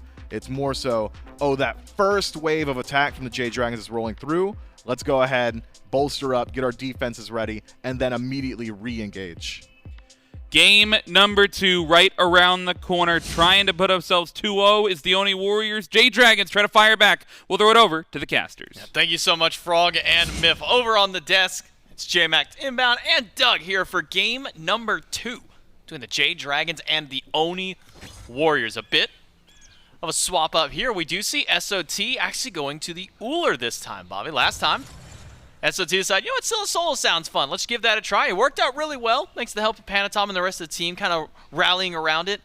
This time, though, SOT going to go back to the Ullr, something he's played a little bit over the course of his career, especially when we saw the big Hunter meta kind of last year. How do you kind of feel about Ullr solo now this time around? I think Ullr spikes a lot faster than he did just before this patch. When you get that power from your passive ultimate, when you just put a point into your ultimate, you get passive power. When you put that point into it, you instantly spike a lot higher than you used to when you had to just put points slowly into your 1 and 3. So this is a god that now finally has an actual potential. They're exactly right there, 20 power actually at level 5. You actually have potential to fight into these warriors early game instead of just kind of giving up laning phase and just farming for that late game. There's threat with this god now. It is a little weird to see them opt for the Ullr in solo and the Raijin in mid, because I think we've seen so much power from Raijin in the solo lane. Poke potential with Vamp Shroud, high sustain, pulls relics, very safe. It's got to be something along the lines of, this is just something that he feels is a better matchup for the Ullr into this Herc than the Raijin is. Gives him a decent bit of range as well. Axe toss onto Nika, you can already start to see some of the bullying. Throwing a stance switcher over in solo means you just get more access to those abilities compared to Nika on the Hercules. So we'll have to see how SOT pilots this god, already heading towards what we can only imagine to be a Transcendence in that first slot. Though we have seen Hydras as an opportunity, but given how much time you're going to spend over in the solo lane, it's going to be a very heavy stack style of build going that direction. PBM, though, maybe a bit of flashbacks from game number 1 for himself, seeing what we just saw at Panitom there. Those taunts have been dangerous over the course of all last game. Mike picking up a set of beads for himself just because of how much CC has come from Panitom. And Pegon already getting those beads forced in mid lane.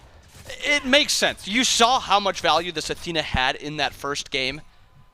Not the first dash taunt. It can be the second dash taunt, the third blink taunt, or the fourth dash taunt. There were so many fights where it extended beyond that. And when you're playing into a sustained god like Yemoja, it needs to be multiple different tries. Actually, dash in. Dardez does have the pot, able to get himself out. LASBRA spins in the middle of 2 and returns some good damage back in. Thankful for Dardez, he does have the house nearby, so it's a little bit of HP afforded back to him. Not a whole lot just yet this early in the game.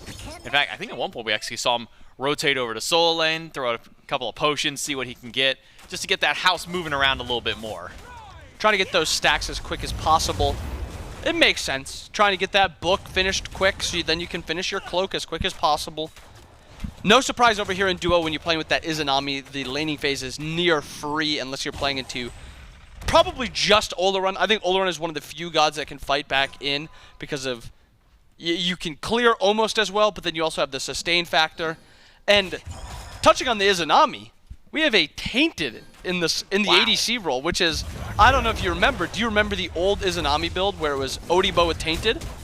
That I actually don't recall entirely. I know we've seen Tainted in Hunter role a couple of times when maybe some of the other starters weren't as great, but man, seeing it here when, and again, it's not to say the other starters aren't great right now. They're flourishing.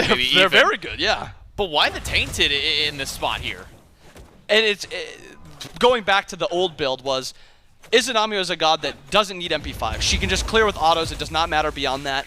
And then Purple Buff actually goes on over to Genetics on that invade. So unfortunate for VaporishCoast here, and Mike trying to steal it back. Net might pull it under tower here, might just wait it out. Net also gets it, so that's 2 purple buffs. Mike also has no Omi here, maybe a little threat. Step out of position. Wall gets beads early from Mike, and now with level 5 Panitom means that first blood will just be going to the Oni Warriors. Give it over to Panitom himself. First blood up. Oni Warriors already off to a great start. Panitom didn't even back. He just saw the free kill as soon as he hit level 5 and ults on over. So now he's going to be wanting to get that back up, get the spike. But what I was finishing with the Tainted is Odibo actually procs your Tainted. So it gives you this ability to spread a Tainted through a fight without actually needing an ability that can hit or an auto attack that can hit everyone, because Odibo is it hits everyone, or a lot of people if they're grouped up. So it spreads the anti-heal a lot more. And when you're playing into Yemoja, what does she do a lot of? She heals a lot. What is Hurt going to do a lot? A lot of healing. And last game, we saw Laz go into the Soul Eater. So that's even more value from this Tainted. Interesting pickup. So far, it seems to work out. It also gives him a little bit of survivability on the back end when he is getting dove. A lot of physical protections against this Hercules and this Ratatoskr. So it's a pickup I love. I personally love it. 100 out of 100 points for Netrioid. We'll see how it pans out for this lane. Mike already took a spill earlier on, so it's first blood for the Warriors. No ult from Panitom for a little bit of a longer cooldown. And as you mentioned, doing that before he got a chance to go back to buy the Spear of Desolation, get that CDR online. So sitting at the true full length of that cooldown. He might not need the ultimate if he can just go over to dual lane. This is where Panitom camped out early in game number 1, but now returning back to it over for game 2. Genetics walking through. Mike versus Netrioid finds a good stun. Coast goes in aggressive, gets the beat. So Netrioid puts a Dark Portal in response. VaporishCoast jumps up onto the horse, is able to gallop away to safety. He and Mike both fine, but ultimate's traded out for nearly everybody in duo. And the ults are just traded so you can get this pressure for shield camp. And duo plays around shield camp. Why? Because the health, the protection shield and protection you get allows you to actually go for invades because of how much just tankier you are outright. They have not dropped it. I actually don't think they dropped it yet. Purple buff have spawned. Coast is forced to go back to base, and a lot of pressure that the Oni Warriors have right now. But it's still a little worrisome because Mike didn't use ult. So now there's the threat of we have one ult available and you have none. I think also one thing to kind of add to that is, once level 12 hits, probably not as much of a concern, but nothing to get out of this Yemoja wall super easily for the side of the Warriors. I mean, Pegon can jump out, Netrioid can, but Genetics, Panitom, they get stuck in there. They've got channel ultimates to try and get out. Dardez is just taking a whole heap of damage. SOT rotates in, pops the beads, jumps in, but Panitom will grab that kill for himself. LASBRA up on the tree with a heal standing by, and even with Nika near, I'm not sure if LASBRA has the full damage to take this down. He actually goes away because Nika is turning burned on. LASBRA has to abandon his teammate. It's a full collapse in. Nika goes down. SOT with the kill, and the Oni Warriors with 3. And the Warriors today, not just this game, today, they've been very on par with taking fights quickly, and it's fights they cannot lose. There's never an opportunity where they lose that fight. Maybe they don't get as many kills, but that is not a losing fight, and they've really exploited the Dragons in a lot of these engages, and it's paying off wonderfully. 2,000 gold lead, 1,500 gold lead, but a lot of pressure on the map. They're going to be able to walk up, pressure purples, pressure green buffs, maybe even go for those red and those blues. And so exactly what you were speaking.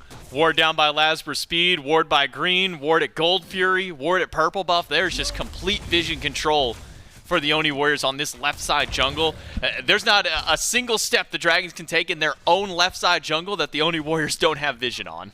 And on top of that, they can actually bait out the duo side of the map because they have this Athena on top of it. So there is no worry, rarely, with this comp. Genetics gets the root onto Mike. Netrioid still peppering autos in throughout. But you got to make sure you get a little more damage because Mike can sit there, throw those in hands, and heal the team up. LASBRA rotating in through the jungle, now spotted on a ward. Make that 2 wards that the Warriors have. They know this is happening, but Genetics is still going aggressive. Another ultimate from Coast. But with LASBRA walking in, the Warriors stare him down and say, we knew you were there, but yet we're still willing to make this play. They have so much pressure in that lane, and they just win trades right now. Laz is in a position where he can't make a play over here. He doesn't have the one-shot potential through that Tainted, and that's kind of like a little highlight of Net's build is those 15 protections really do add a lot in this early portion of the game. If we could actually like pull up just to see the stats on this Tainted, Net is not a normal ADC. Net is a somewhat, you know, hybrid ADC. He's got good power, good protections. He's got that lifesteal also from devs. So he's going to be very hard to deal with, especially when he starts to get this lead and get more gold, more levels, more just protections and health. Maybe the easiest person right now for the Jade Dragons to try and pressure out has been SOT, but even then, able to play safely on this Ullr under tower as an invade from the Dragons around red. Sparks a double taunt from Panitom. Rivers by Mike separate the fight out, but he's the one still caught inside of his own ultimate. Pick up by Nika is good, but it's just to reposition as LASBRA comes crashing back through the tree. Hasn't landed yet on towards Pegon this time. Pegon goes down in a boulder as follow-up. Now Genetics is low, able to get back to the tower, but SOT takes down one. Dardez is gone, misses the axe onto PBM, pops the beats preemptively to take down Mike. That's a 2v1 for him, and he might just make it 3. A dash away from Nika. The taunt by Panitom. The triple kill for Sod. He is completely dominating this right side. And look at him popping off. After a performance like that in that fight, it is incredible. I was going to touch on, because it looked like it was just all Dragons in that fight, the difference between a Warrior in these early fights compared to the Hunter in solo lane. Maybe second, look at a fight on mid. Genetics walked in. He used the wall to keep away from Coast. The brain on Genetics. The call to just toss the wall out and bank on VaporishCoast, trying to go for the ultimate. He does exactly so. Genetics calculates it, and damn, he's good at math this time. Numbers were ran correctly there by Genetics, just enough. He gets out, forces out Coast's ult, and Coast almost died for it too. It was rather close how low he got.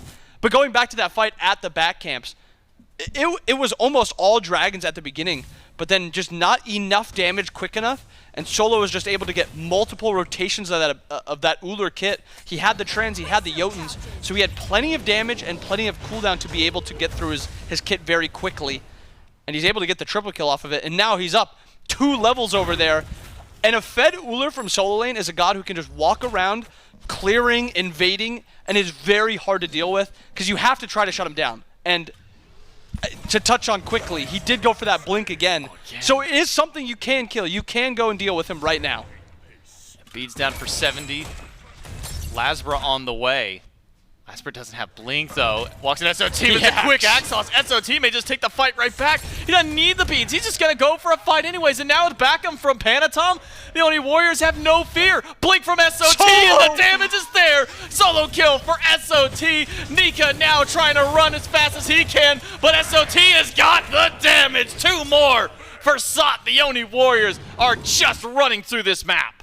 I think I understand why they gave SoloOrTroll the Ullr. 6-0-1. He is feeling himself. The confidence is there. He is popping off after these fights.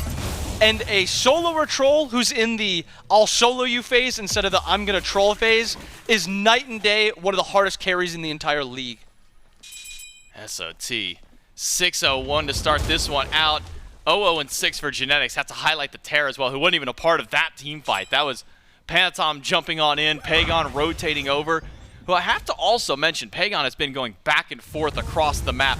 Right side, went to left side just earlier, and now might be able to rotate over towards this left fight. LASBRA at the top end of the jungle, waiting to collapse on in, but the Oni Warriors are the ones who are still pressing forward. Beacon spawning. Looks like they're going to try to pressure this into that Gold Fury. Maybe look for a little gank over in duo lane. Doesn't look like they're actually looking to fight. They're just trying to pressure off and actually taking the tower before even the beacon.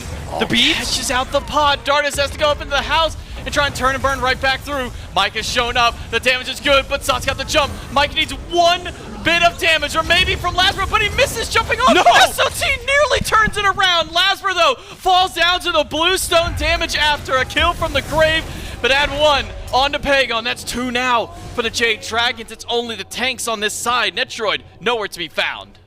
And before that fight, every Warriors fight that they have set up has been all Warriors where they're very unlikely that they're going to be losing the fight. That one was a little too much.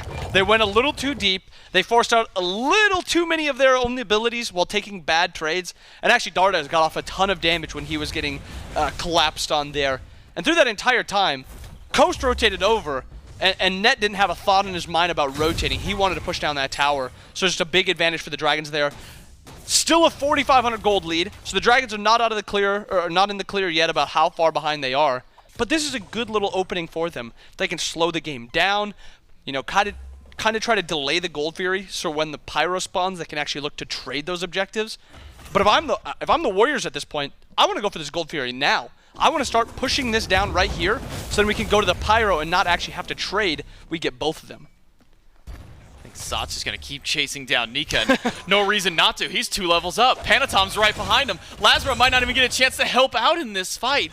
SOT gets the jump, waiting for the Axe Toss cooldown to come through. Landed on top of Nika. The 3 isn't there from the post stance, and neither is the one that's off the mark, but maybe Panitom and Pegon can guarantee this death. Nika just has nowhere to go. His own jungle isn't even safe at this point. The Oni Warriors now with the 3-man squad on the right side. Keep up the push, take down the minion wave. We might be looking at tier 2. And 3 strong here. Maybe a little worry here. This is a 3v3 fight if they look to take it. They don't know where Genetics is until he showed up in mid. So instead of opting to push a little bit too hard, you bring him back, you go for this Pyro. It is free at this point. There is very low fight potential back for the Dragons. But you have to get this down so you can go for that Gold Fury. You're getting kills, that's fantastic. You got 10, they've only got 3. But you need to start pushing these objectives down. Gold Fury's still available, Pyro's just going down right here. This is what we need to start doing. So Pyromancer over to the Warriors. And Doug, well, never mind, hold that thought. Dardez in danger, Sot's not giving up. He says one fight isn't enough to satiate the hunger for blood that this man has on the battlefield right now. SOT still just pumping out cooldown after cooldown. I haven't seen a man hit his keyboard buttons this many times in a game in quite some time. But SOT will back away for now, but that's just because Genetics is standing by. LASBRA gets a double stun. The spin is good, but you can't take this fight. SOT lands the Axe Toss. Jumped. Needs to have the damage land from LASBRA. He gets the knockup, and that's nearly a kill, but it's not enough damage. Pegon turns and burns onto Dardez and keeps Sot alive. Now it's PBM and Nika potentially in danger. Panitom gonna crash right back in. Double kill for Pegon. Nika taunted back in. No beads left for him. Dash is there. Stun on top from Genetics. Nika is as good as dead. Kill for Netrioid. And 3 down for the Dragons. Nothing they were fighting over there. That is a fight that the Dragons tried to force there. SoloOrTroll gets blinked on by the rat. Not enough damage comes through. And Panitom with the peel taunt to get SoloOrTroll out of there. He lives. They kill 3. They go for this Gold Fury. And now you're sitting pretty, because now you got that big fight in mid. You're getting this Gold Fury down now also. Next step, more towers or that Fire Giant. The game is still in a winnable spot for the Dragons. It's 7k, which is a good amount, but we're 16 minutes into this game. You still need to start playing smart. It's a little risky at this point with how Solo is playing, because he's playing so confidently. He is playing aggressively, and with that aggressiveness, he could be getting punished, especially with those beads down for the next 100 seconds. I was going to ask before the whole fighting broke out was, Doug, if we could get a look at the net worth chart, because this is a 7,000 lead up, and I want to see how much of that is in solo. Wow. About 2,500 of it for SOT, and you're seeing it put on display here. Just up against LASBRA. This is 2 levels. Sot uses the blink. He went under tower for this one. Might get punished a little bit. Knock up, push. It's got to be there. Nika gives up as soon as Panitom ults. SoloOrTroll can literally do anything he wants on this map because his team is just that far ahead, and they've got this Athena at any given moment. Now it's the Fire Giant for the Oni Warriors. Let's start this up. I'm not even sure if the Dragons have the confidence to be able to step up to defend this one. Herc kind of playing around, Baba kind of playing around, but it's just a bait. Nika's just dead here. Maybe he lives a little bit. Does get a double push, gets the pickup. Boulder hits a few players there, and LASBRA, he crashes to the backline. The Dragons are on the wrong side of the map. Nika was all by himself, but might be going for the wraparound. Fire Giant started back up. Dardez and Mike are here. River's Rebuke available, but Dardez is going to go back to base. It might just be Mike trying to go for a steal. This is a slow Fire Giant from the Oni Warriors as they continue to push down fire. Only going to keep 3 here. The other 2, 1 zoning, 1 on the other side. Mike goes in with the Rivers. Can't take away the Fire Giant. Instead, it might just cost him his own life. Taunted back in around 4, and it's another kill. 15 now on the board for the Warriors. And SoloOrTroll is actually able to chase out 2 over here because that worry of the Athena ult is just too scary. Even if SoloOrTroll takes this 1v2, Athena ult is coming down instantly, and it's changing it into a 2v2. And as you pointed out, that player damage difference is huge. If we could actually 8,000 a minute. He is double anyone else in this game. He is double. 1 and 2 SoloOrTroll is a fantastic game. It's 1,000 damage a minute, and that's not easy to do this early in the game. You start getting like 35, 40 minutes, you start seeing those numbers, that makes sense because your burst damage is coming online. SOT was at like 6,000 damage maybe 10 minutes in the game, and from there has just kept pumping the damage numbers out and out. Just like what Genetics is trying to keep Dardez back. Axe Toss misses from SOT. Blade Arrow off the mark too. Man, all 3 abilities whiff this time from SoloOrTroll, able to get those side steps. But SoloOrTroll just has so many cooldowns, he can just keep rapid firing them one after another. And at the same time, Panitom is able to pressure down left because of the threat of Athena ult. A little bit of poke happening in mid. It's not too big of a worry. You have Fire Sustain, you have Terra Sustain. The setup is working out perfectly for the Warriors.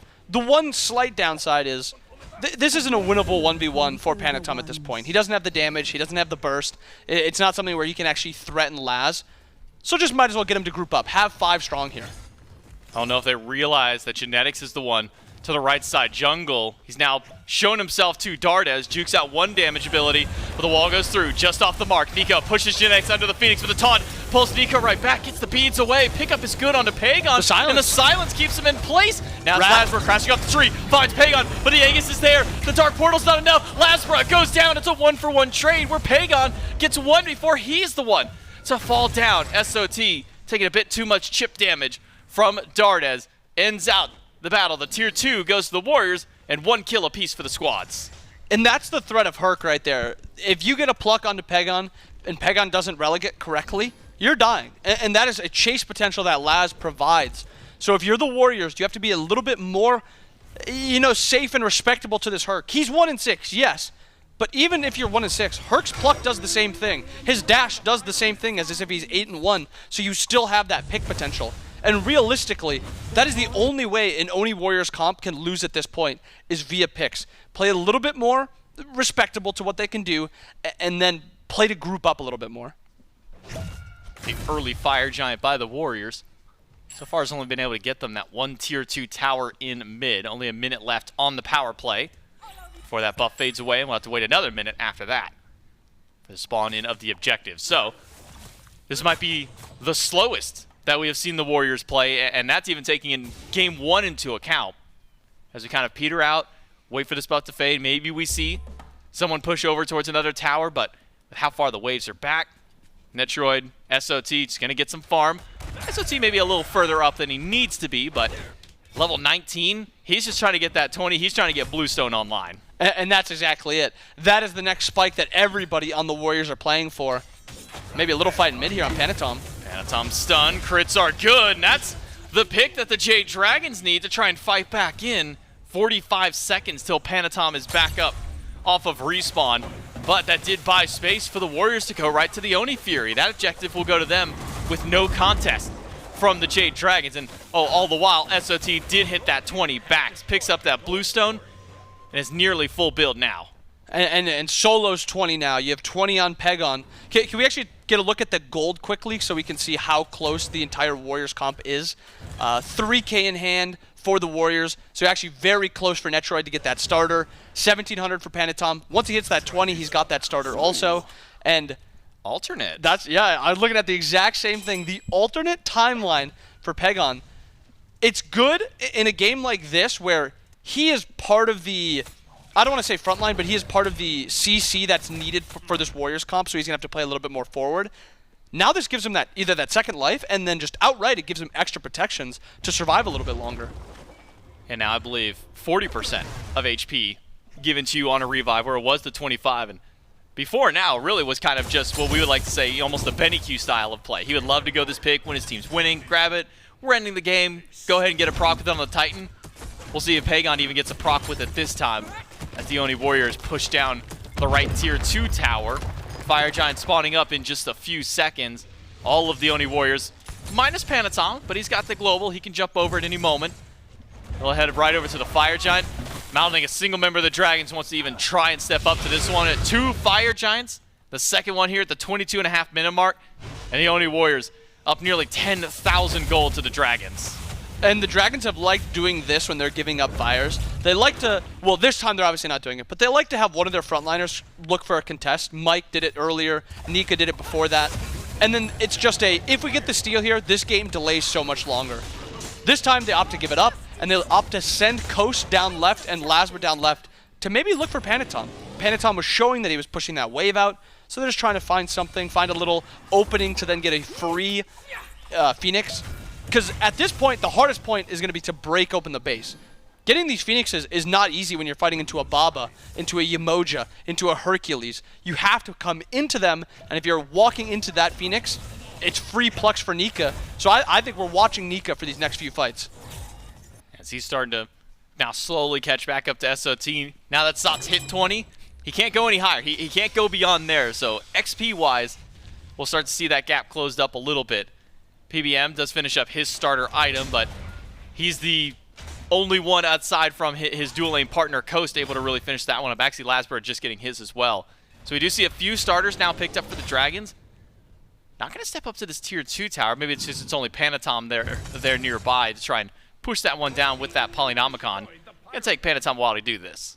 And when we saw that pick onto the Athena, we also saw how much damage Coast is actually getting off at this point. So Coast is another person where if you disrespect his damage or disrespect what he's able to do to you, you will be dying very quickly. It took 6 autos for Panitom to get taken down. So off of that Nika pluck, if you do get hit, there is risk and there's actual damage follow-up. Because at this point, the Bob is not that much damage. It's mostly survivability. There's no Pendulum finished. It's Book, Divine, and Obshard. That's not a ton of damage.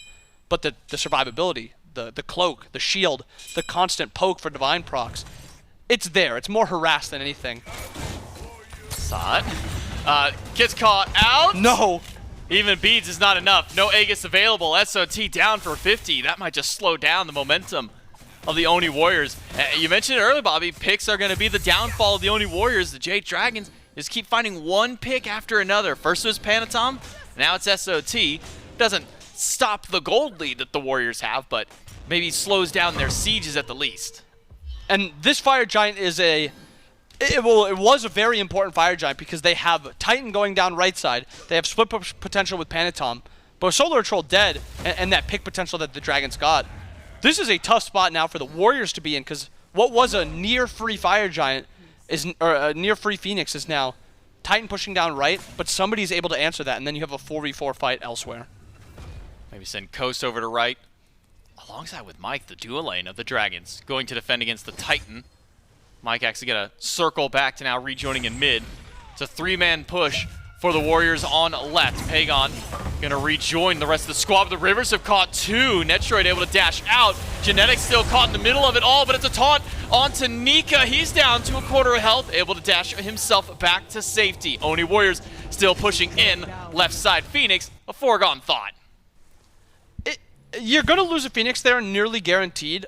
I think it's a little weird for the Dragons to opt to give up left instead of just giving up right and let the Titan push down. Because Coast, you need Coast there, and actually looking to go mid too.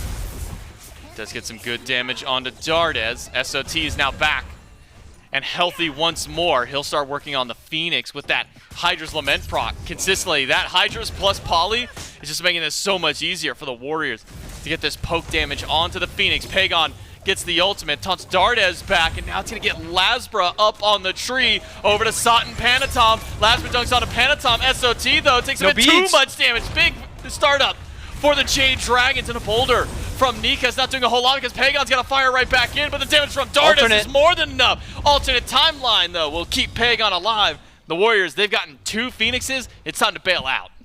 And Solo, not having beads there makes it a little bit risky for him to do what he's doing. Because there is a lot of CC on the side of the Dragons, he does play up a little aggressive, but he does get the Phoenix. So it's a trade that he should be happy with, because now they have 2 Phoenixes dead. Fire's not up for another minute, so you have time to kind of reset, get your relics back up. You see beads coming up in 15 for Solo, he's still not spawning for 20, and then you have Fire spawning in just about a minute. So that's the next fight. And yes, it's not EFG, but when you have such a big lead, 13,000 gold, you don't need the EFG. Just getting the FG and starting to pressure as quick as you can is the best opportunity. So now you have to kind of speed it up a little bit. You don't want to waste too much time. You don't want to allow the Dragons to push out all these waves and maybe threaten something else. And you want to start pushing. That's essentially what I want the Warriors to do. Is I want them to start pushing and going for this fire. Primal Fury's up. Wouldn't be surprised if maybe we saw a push that direction, get that objective before fire, but for now, Netrioid gonna head back to base. Fire gonna be the next contention point for the Oni Warriors. I should say Pyroman, so the younger brother of the fire. That can one staying down for the Oni Warriors, and instead it's the Dragons to actually grab the Primal Fury for themselves, but now hearing that notification, the Warriors have gone right to fire. Jade Dragons just grabbing anything that they can get at this point. Taking down one, go back, pick up the Runic Bomb if you are Genetics at this point. Gets a Fire Giant for the team. Not going to be enhanced yet, but can still try and push up to this mid-Phoenix. And mid-Phoenix is the only thing alive. Now you want to just let these side waves start to slowly push in. Yes, Coast was able to push out a little bit, but you don't really need the waves. 15,000 gold is a plenty big lead. You have sustain. It's just Nika. You have to be worried about that pick potential. Yeah, Panitom, Blink Taunt onto Nika. Dark Portal hits. That's half health on the Hercules, but the healing from Mike make sure that Nika will be fine. Still maintain the beads throughout all of that in the middle Phoenix. Well, that's an afterthought now for the Oni Warriors. So all three Phoenixes off the map. LASBRA by himself on right, the other four of the Dragons in mid. Panitom will head over that direction. We saw what constant dash taunts, blink taunts were able to do for the Warriors in game one. Haven't seen that same level of constant initiation from the Warriors this time around, but it's always got to be a thought in the back of the Dragon's mind. And Coast backing back to base after that left wave gets the Deathbringer for this fight. So that is the contention point for Coast. He is their damage right now, still not a full build on Dardez. Got to keep your eyes on Nika now as well. Misses the pickup, so it takes a little bit of damage. Pegon going to fire some right back. If he thinks that Coast is the issue, you want to stay away from him, pull back. Maybe one of the easier targets to try and kill. Nika getting chipped away by the Oni Warriors. They're not even stepping up to the throne room. This is Poke outside of the Titan at this point. LASBRA up on the tree, dunks down on SOT, gets his beat to jump away from Sot. Might not get him enough distance. Panitom gets one while PBM takes down Sot. Now it's 4 versus 4, but there's always the benefit of the fountain being nearby for the Dragons. The Warriors don't have that same level of sustain the Dragons have afforded to them. And Coast able to get off a lot of damage there. Solo also a little too far forward that Laz was actually able to get that punish, but no damage onto the Titan yet. Yes, left Phoenix just spawned. Should be going down very quickly. The Warriors still want to push this down. A weakened Phoenix. Minions starting to push in through right. That Phoenix about to respawn as well. Genetics walking forward to tank up so that Netrioid can get the damage to the bird, and Pegon can deal damage to Coast. Taunt by Panitom pulls him back, but a great Riptide from Mike makes sure to bail out his hunter. The Oni Warriors have taken 2 Phoenixes on this siege, and they might just leave that third one up for the time. And we are seeing a Jade Dragons comp that still has not reached that full build spot. Dardez still only has the tier, actually just finished it. So now you have a Soul Reaver on Dardez. And now when you look at this Jade Dragons comp, if you are diving into them, you're trying to fight in their base. You are fighting into a Yemoja, Baba, Hachiman. A ton of damage, a ton of survivability.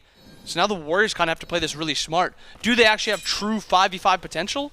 Not really. Their 5v5 is not nearly as good as the Dragons, and they haven't pushed this game fast enough. So maybe you try to look for the opposite side, you look for a pick, but the Dragons haven't shown that they're really wanting to get picked, and they're really respecting what the Warriors are able to do.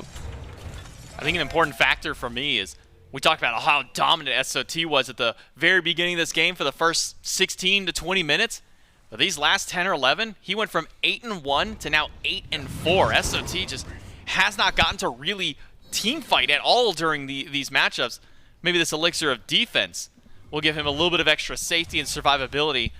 And Pegon going for his own elixir of power now for the mid laner of the Oni Warriors. This next siege could be the next big push-up to try and keep this one going. Oni Warriors marching up the mid lane. Aside from Netrioid, he's going to work on the Fury, and a good one to grab now. Oni Fury, put Oni Firemen in a couple lanes. It's going to be tough for the Dragons to defend. Tough to defend indeed. And this is the Dragons still trying to slow this game down a little bit, because Nika's still only 19. Okay, as I'm saying it, he hits over into 20. Nika is now 20, but he still doesn't have that starter. So these last few fights have gone the way of the Dragons, and the Dragons are still ramping up in power. The Warriors are not nearly ramping up as much as they were. Yes, they have the 3k defense pot on Solo. Yes, they have the 3k offensive pot on Pegon.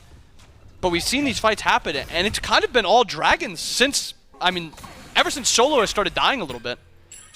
Yeah, these last 3 deaths on SOT have really kind of hindered the Oni Warriors from being able to push into the Titan just yet. We've been seeing range damage just to kind of get some shots against the Dragons. So the problem is, the Dragons are inside their own base. They can just take a few steps back, go to the fountain, reset themselves. Relics all online for the Jade Dragons. Panitom going to find a double taunt, a double stun by Genetics after. Mike is in danger, and Earthen Fury, and now Panitom's going to charge right back in. Even the crash on the House of Dardez is enough to break out some difference, but Pegon is going to be the one-man army in the backline. Nearly takes down Dardez, almost takes Mike as well. Crashes in.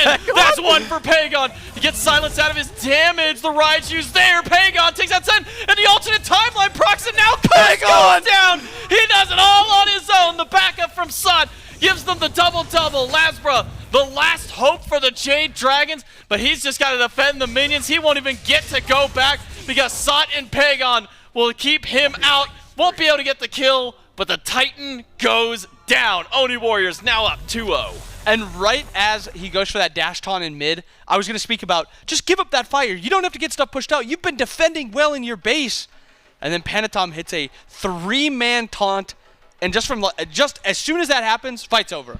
The beads are pulled, too low on the frontliners, and Pegon, the mid laner for the Warriors, is able to get into the back line of the Jade Dragons, and he wreaks havoc back there. He gets a massive alternate timeline proc, resets him, and then they're able to kill Coast also, and then that's all she wrote.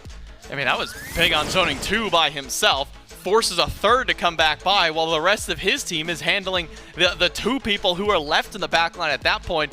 And if not for that alternate timeline, the very narrow timing back on that, because going into that fight, only had a few seconds left on it, able to proc it, make it work out, and the Oni Warriors go up 2-0. Can they continue their rampage in Game 3? We'll find out right after this.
Welcome back, SMITE fans. Fantastic matchup we've got going on. Jade Dragons, Oni Warriors, and in game number 2, the Oni Warriors, they take it home. They look pretty dominant doing so. Frog and Mifflin still joining you on the desk, and man, that was a fun one to watch. You got Ullr on Sot on Ullr, not Ullr on Sot. Sot on Ullr popping off from minute 1, it feels like, dominating on that pick. Athena still popping off, Panitom hitting the taunts everywhere he goes. And then that highlight play at the end from Pegon. I mean, it just feels like they're clicking on all the levels for the Warriors. Yeah, I mean, and we had heard it from Genetics in the pregame interview. Netrioid's got somewhere to be, and clearly they're trying to get there quickly. I believe it's 6 p.m. is that time that Netrioid's trying to hit. Good luck to him. The Atlanta airport is quite busy this time of day, but setting a pretty decent pace, I'd say, on the Oni Warriors already. SOT, as you said, an absolutely dominant performance. Just the most APM you could ever ask for. Looked like a Korean StarCraft pro out there, the way he was hitting his buttons in some of those late-game team fights. As well as Pegon picking up that alternate timeline and choosing one that is just better for the Oni Warriors. The Jade Dragons show a bit of fight back in some of those late-game team fights, but because there was such an established lead for the Oni Warriors, because they had already accomplished so much, because the first time they knocked down a bird, they knocked down all 3, even when the Jade Dragons are looking good, couldn't quite find their footing. I did not love Dardez on the Baba Yaga. Felt like maybe an uncomfortable selection for him. Didn't seem to me that he really was able to get quite involved or have the same amount of impact that he normally does on that pick. Can't say the same for Pegon. I thought that would be a question mark, taking the Raijin out of the soul lane, but clearly shouldn't be, because this play right here, I was getting whiplash watching this in the spectator room. Thinking, okay, well, he's going to kill Mike. Nope, he's switching to Dardez. Nope, we're back on Mike, and then eventually knocks out both. And that's where he chooses his timeline immediately afterward. Clean stuff to the Oni Warriors. Yeah, I was a little bit, I mean, Pegon, the only one consistently going back to this Raijin in mid. Everybody else seems to have hopped on the train, taken it solo, and the Warriors have done that too, I believe. But when you've got the Ullr player in Sot, you don't really need to take the Raijin solo. You can put the Ullr over there or the Scylla over there if you're, willing to believe the game 1 hype. At this point, there are so many picks I want to be taking away from the Warriors. I don't want them to have Athena. I don't want them to have Ullr, and I really don't want them to have Raijin either. But if those all 3 of them are, if those are your picks and bans, and you just ban away all 3, you're leaving a lot else up on the table. I don't want them to have the Olorun from game number 1. Is a tough spot to be in if you're the Dragons. Yeah, I would probably prescribe to the Occam's razor methodology here. Look, just the simplest answer tends to be the right one. Teams that get Athena tend to win. So let's start there. Like maybe you need to address those other picks, but let's figure out whether or not that Athena is the linchpin. And I'm thinking probably is. Yeah, definitely a good place to start. Thought they might have taken it away in game number 2. They find themselves in the first pick. This time around, they'll be in the second pick after losing that game number 2. Picks and bans, though, for game number 3. Put the Oni Warriors back in control of that priority pick up top, which means if they want to take that Athena in the first slot, they will have the opportunity to do so, assuming the Dragons don't ban it away. But I think I'm in the same camp that you are. I'd much rather see that pick taken away. Yeah, but there is a lot of really strong picks available, and with the Oni Warriors in first, you got to be worried about Genetics' God Pool in particular. Yemoja and Athena both incredibly dominant. Barring that, can fall back to the Khepri and sitting very close to or at a 100% win rate on that pick. Oni Warriors seem to have their bans locked down, addressing Nika and VaporishCoast both each game. And I can't even argue against it, because really there hasn't been a whole lot fight back from the Jade Dragons. Even seeing some of these games, the Jade Dragons get maybe some of their ideal selections. PBM finds the Yemoja, LASBRA finds its way to that rat, and you're thinking to yourself, okay, that's about as good as it gets for the Jade Dragons. The Oni Warriors have had answers every single time. So now I'd almost just want to see a complete departure from the Jade Dragons, completely go towards a different play style, maybe a little bit more early game. Perhaps you want to put a little bit more pressure in mid, play there. You could trust VaporishCoast to hold his own in lane regardless. We'll have to see, though. I agree that Dardez last game wasn't the most comfortable on this Baba Yaga pick, so maybe providing something with a little bit more pressure, a little bit more comfortability for him. Maybe go back to that AMC now that you have the Athena taken away. In fact, they'll take away both supports on the side of the Jade Dragons, so no Athena, no Yemoja available. Raijin still up and will be the selection for the Oni Warriors. Notably, though, this Aphrodite pick still on the table for the Jade Dragons. Hasn't been banned away by the Oni Warriors like it was in game number 1. So if Mike has the affinity for that pick still here in week 6, he could try and prioritize that one out. I'm not sure that he needs to, though, because I don't know that the Oni Warriors would pick it up even if it was open. No, it's pretty unlikely. Mike is the only one going towards that Aphrodite. And even when he does, generally you got to build a composition well around it. Things like Susanoo synergize very well with that pick. So perhaps we'll see whether or not it's going to be 3rd overall or perhaps a little bit later on if the Jade Dragons do elect to go down that route. You could, in this slot, try and deny Genetics his pick, maybe taking the Khepri for yourself. That is a shared god between both PBM and Genetics. Would take one away from him. You may have just willed it into existence, Frog. I'll ask you this, though. You've been begging for this Aphrodite. Do you like seeing it? Nope. Okay, cool. Why are you begging for it then, man? I'm predicting. I'm not Right. asking. Right. I'm predicting.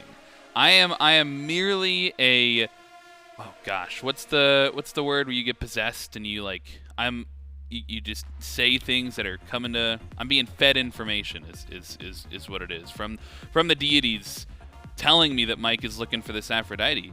And we get the hover. I feel like production might be baiting me, though, at this point. Because it hasn't been locked in yet. And because I've said it so many times, nope. That's it. It's locked in. Mike just likes this pick, man. He just goes back to it. Right, but I'm not a massive fan of it. And I've been hard pressed to find an analyst that is. That's not to say that it is unwinning. He has certainly found a few dubs on the Aphrodite. Does afford you decent pressure in lane. You've got very high safety for some of your divers. I'd say similar in execution to something like Khepri, but perhaps a little bit harder because you can't just deliver your allies back to safety. Giving over an additional beads and Aegis, though, never hurt anybody, and a good deal of sustain at that, as well as additional burst thanks to that back off at range. On the other side, the Oni Warriors keep it a little bit more standard and grab themselves an incredibly scary top 3. Raijin was already a bit spooky for me, and we're in season for that, but Ullr and Olorun as well. That's team fight presence, that's lane dominance, that's flexibility.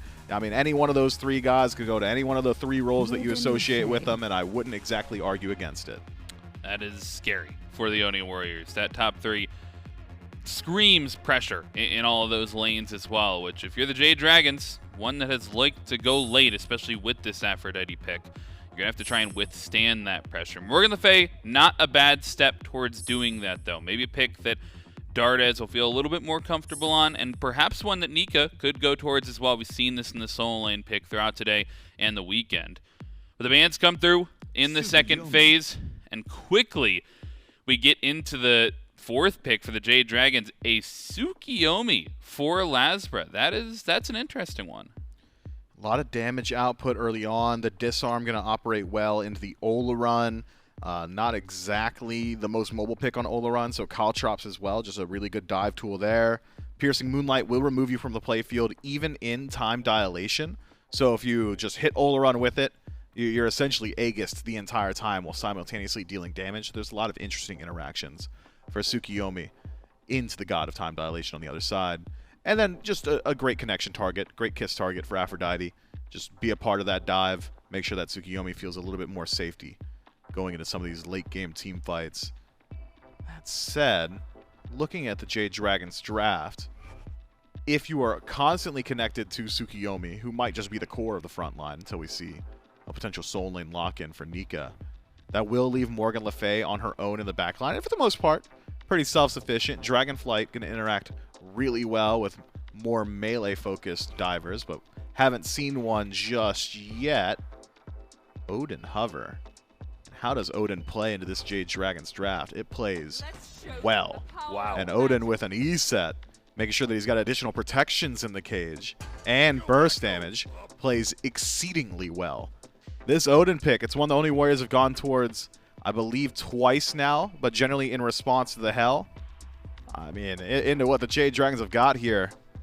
I'm thinking 1, 2 Phantom Shells. Hey, last guy at least gets out of the cage, if that gets locked in. If that gets locked in, and it will be locked in. Camazotz, probably, well, I mean, we've seen both in the soul lane before. Tsukuyomi and Camazotz have both had solo prowess in the past, but at this point, I think I'm favoring the Kama jungle. I don't know. It really could go either way. You need one of these to be your pseudo frontliner, and you need both of them could be linked to the Aphrodite at various points throughout the fight. But I mean, the Oni Warriors, those last 2 picks bring so much to the draft, because this feels like you drop everything all at once. You drop the Sanctified Field, the Cage, the Circle of Protection, everything comes down, and then Pegon gets to free cast from behind, and Sok gets to free cast from behind. I still don't know 100% who's on who. I assume it's going back to Raijin mid and Ullr solo, with the success it had in game number 2. But I mean, that is quite the W key, drop everything and fight in an area composition from the Warriors. Yeah, I think I'd like to see Sanctified Field desynced with the initiation of Odin and Eset, but otherwise, totally agree. Very strong team fight ultimate composition here from the Oni Warriors. Battles that take place in the jungle generally should be slanted towards them by the sheer amount of space control that they've got. Jade Dragons, on the other hand, still a very interesting composition in that they do have a good deal of flexibility where a few of these gods could go. We could be looking at Morgan Le Fay solo with Tsukuyomi mid and Camazotz jungle, or maybe it's Camazotz mid, Tsukuyomi jungle. There's a lot of options there to move things around. As for what best option would be, it's really hard to say. It depends on whether or not you think either of those 2 assassins can hold their own against Raijin, I think. That's the general concern, but we don't know exactly where the Oni Warriors are going either, so it's going to make it very difficult to predict on either side. Yeah, the Ullr solo is not a matchup that we've seen in a while. Eset bringing it back out, and maybe they're sort of banking on the fact that they can bring an assassin over to that solo lane and find themselves a good matchup. You mentioned some interesting interactions on Tsukuyomi. When he uses the Piercing Moonlight, does he literally move slower? Sure does. Inside the Sanctified That's Field? right. So you're right, you get that Aegis for a long time, also dealing out the damage. Maybe it's on the Jade Dragons to try and time their engage so that they get that immunity. But and Camazotz has it too. It's a tough thing to do, though. Yeah, here's the thing about playing in Sanctified Fields, even when you have answers to Sanctified Fields, like Vamana, Colossal Fury, or Camazotz, Bat Out of Hell. Just because you have an answer doesn't mean the rest of your team does. So you got to kind of do it on your own, and it's a team game, so it's not exactly the easiest thing to execute on. The Jade Dragons with their backs up against the wall. They've got to win here to push us a little bit further on if they want to stay alive in this set. And we'll find out in game number 3 with the casters. The Dragons have got to do more than just win here. They've got to push it all the way, the full distance, if they want to be able to win this set against the Oni Warriors. It's J-Mac. It's inbound. It's dug back for game 3 between the Warriors and the Dragons. We do see the Morgan Le Fay go to the solo lane for the Dragons. One thing I was kind of pointing to you at on the screen beforehand, it's just my guess, was maybe seeing Dardez take the Tsukuyomi. And now as we get into game, we do see that it will be the assassin mid in Tsukuyomi. Haven't seen Tsukuyomi yet this phase. What are your general thoughts on the god right now? I think Suki's in a pretty underwhelming spot. I think he does a good amount of damage. If he gets, like a kill in a fight or like a 1 reset in a fight where he goes and picks it up, he can get a lot of damage off.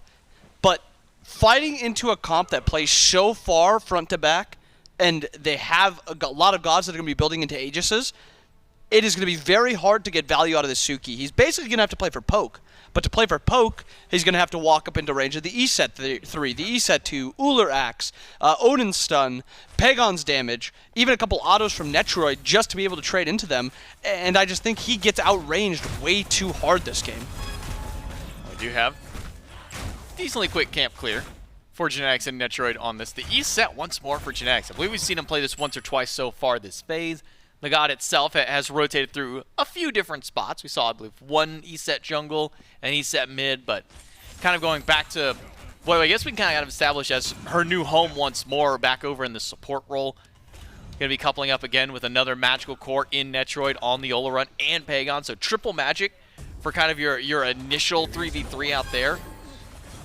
Might means we see a little bit of extra magic defense. Wow, come from Mike, and a lot of extra help for Coast, because this poke, this pressure that the Oni Warriors have in dual lane already starting to establish itself. I mean, they have good poke and good trade potential over here, and they also have the clear potential. Maybe when Mike and Coast get their first item, they get their level 5s, we can maybe talk about a different game. But until then, it's just going to be this. There's going to be too much poke, too much harass, and Mike and Coast are going to be forced under their towers. This is a 2v2 where you're not picking Afro to win this early portion of the laning phase. It's not why she's selected. No, she's selected for that middle portion of the game where she selects one person on her team and says, you will hard carry us, and I will keep you alive as a trade-off. And if that happens, Aphrodite looks fantastic, and she looks like one of the best gods in the game. That doesn't happen. If she dies, if her soulmate dies, she looks very poor. She looks bad. She can't frontline. And so that's like the trade-off of Aphrodite, and that's why she's such a risky god to play, because it really comes down to, can she keep her soulmate alive, and can her soulmate carry the game? I just got to point out that all this pressure the Oni Warriors had, they did that without Wing Gust on the Eset, and typically that's that first ability that you go towards. You get it, gives you a decent amount of clear, but Genetics opts for the Spirit Ball and then the Silence after, so all of this damage is just from Genetics poking and prodding with some CC, get a stun here, get a silence there, immune out some of the damage that Mike is returning back, and just allowing Netrioid to kind of free cast in this dual lane. Even though we see Coast and Mike stepping forward, the dual lane has been a tough fight back for the Dragons, and similar in the mid lane as well. We actually saw Dardez already sent back to base, and just look at this pressure they have. And Netrioid just throws one ability and the whole wave's cleared out. Yeah, I mean, they don't even need Genetics to do much. He's mostly just set up so Net can kind of carry this 2v2. And something I want to touch on also, Panitom in this set has not played like Panitom has throughout the rest of the year. He's not been the hard carry, full damage, I'm going to farm up and give me, you know, a few minutes to get my level 5, and then I'll start fighting and I'll start winning us this game. It's been, I'm going to set up for my team. I'm going to set up for Solo. I'm going to set up for Pegon and Netrioid, and I'm going to let them kind of do the damage. And he's going towards this Odin now in this third game who, yeah, it's not a global like Athena, but it is a more supportive or support style jungle than like we've seen from Panitom, and he looks really good on it. It's almost wild to see how different this role shift has been for Panitom. Almost feels like he's taking a bit of a page out of Cyno's book, because that's the kind of play style that Cyno has embodied for the Styx Ferryman, which is, I'm going to play a warrior, maybe I'll play an assassin if I need to, but I'm here to make sure that Paul is good. I'm here to make sure that Cyclone Spin can pop off. We're going to let, you know, Baskin do his own kind of thing. Feels like Panitom's starting to embrace a bit of that. Holds on to the stun until after the leap. Connects on a LASBRA. Jumps with the shield away from Dardez and Laz.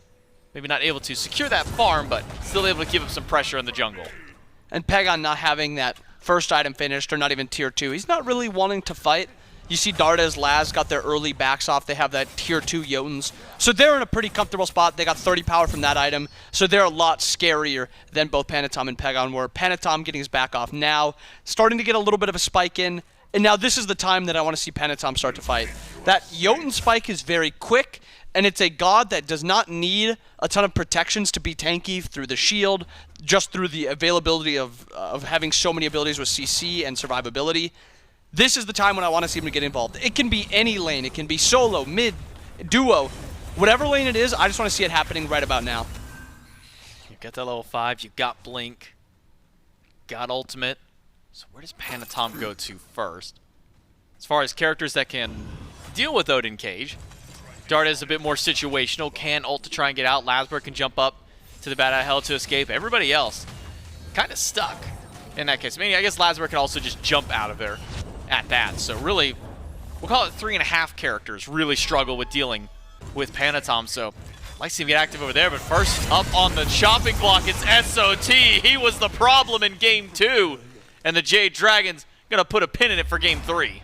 And already this Morgan, the Morgan Le Fay just seems a lot more comfortable in this Ullr matchup. She can trade poke with him. She's got some semblance of sustain through the Vamp, the Pythags, and then also that ultimate ability.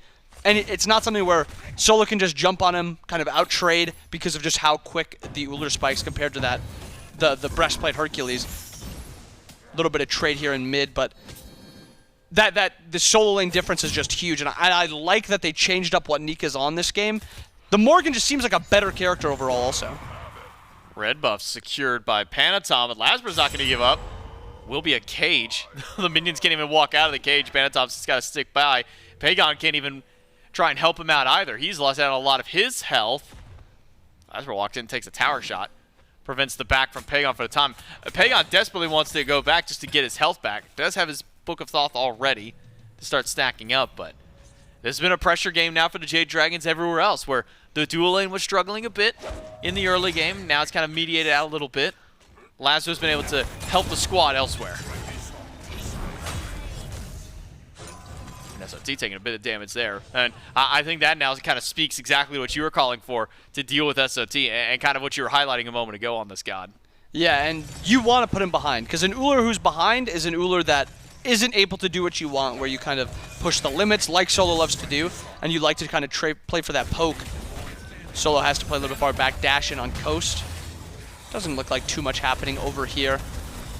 Just ADCs trading a little bit, nothing too fancy.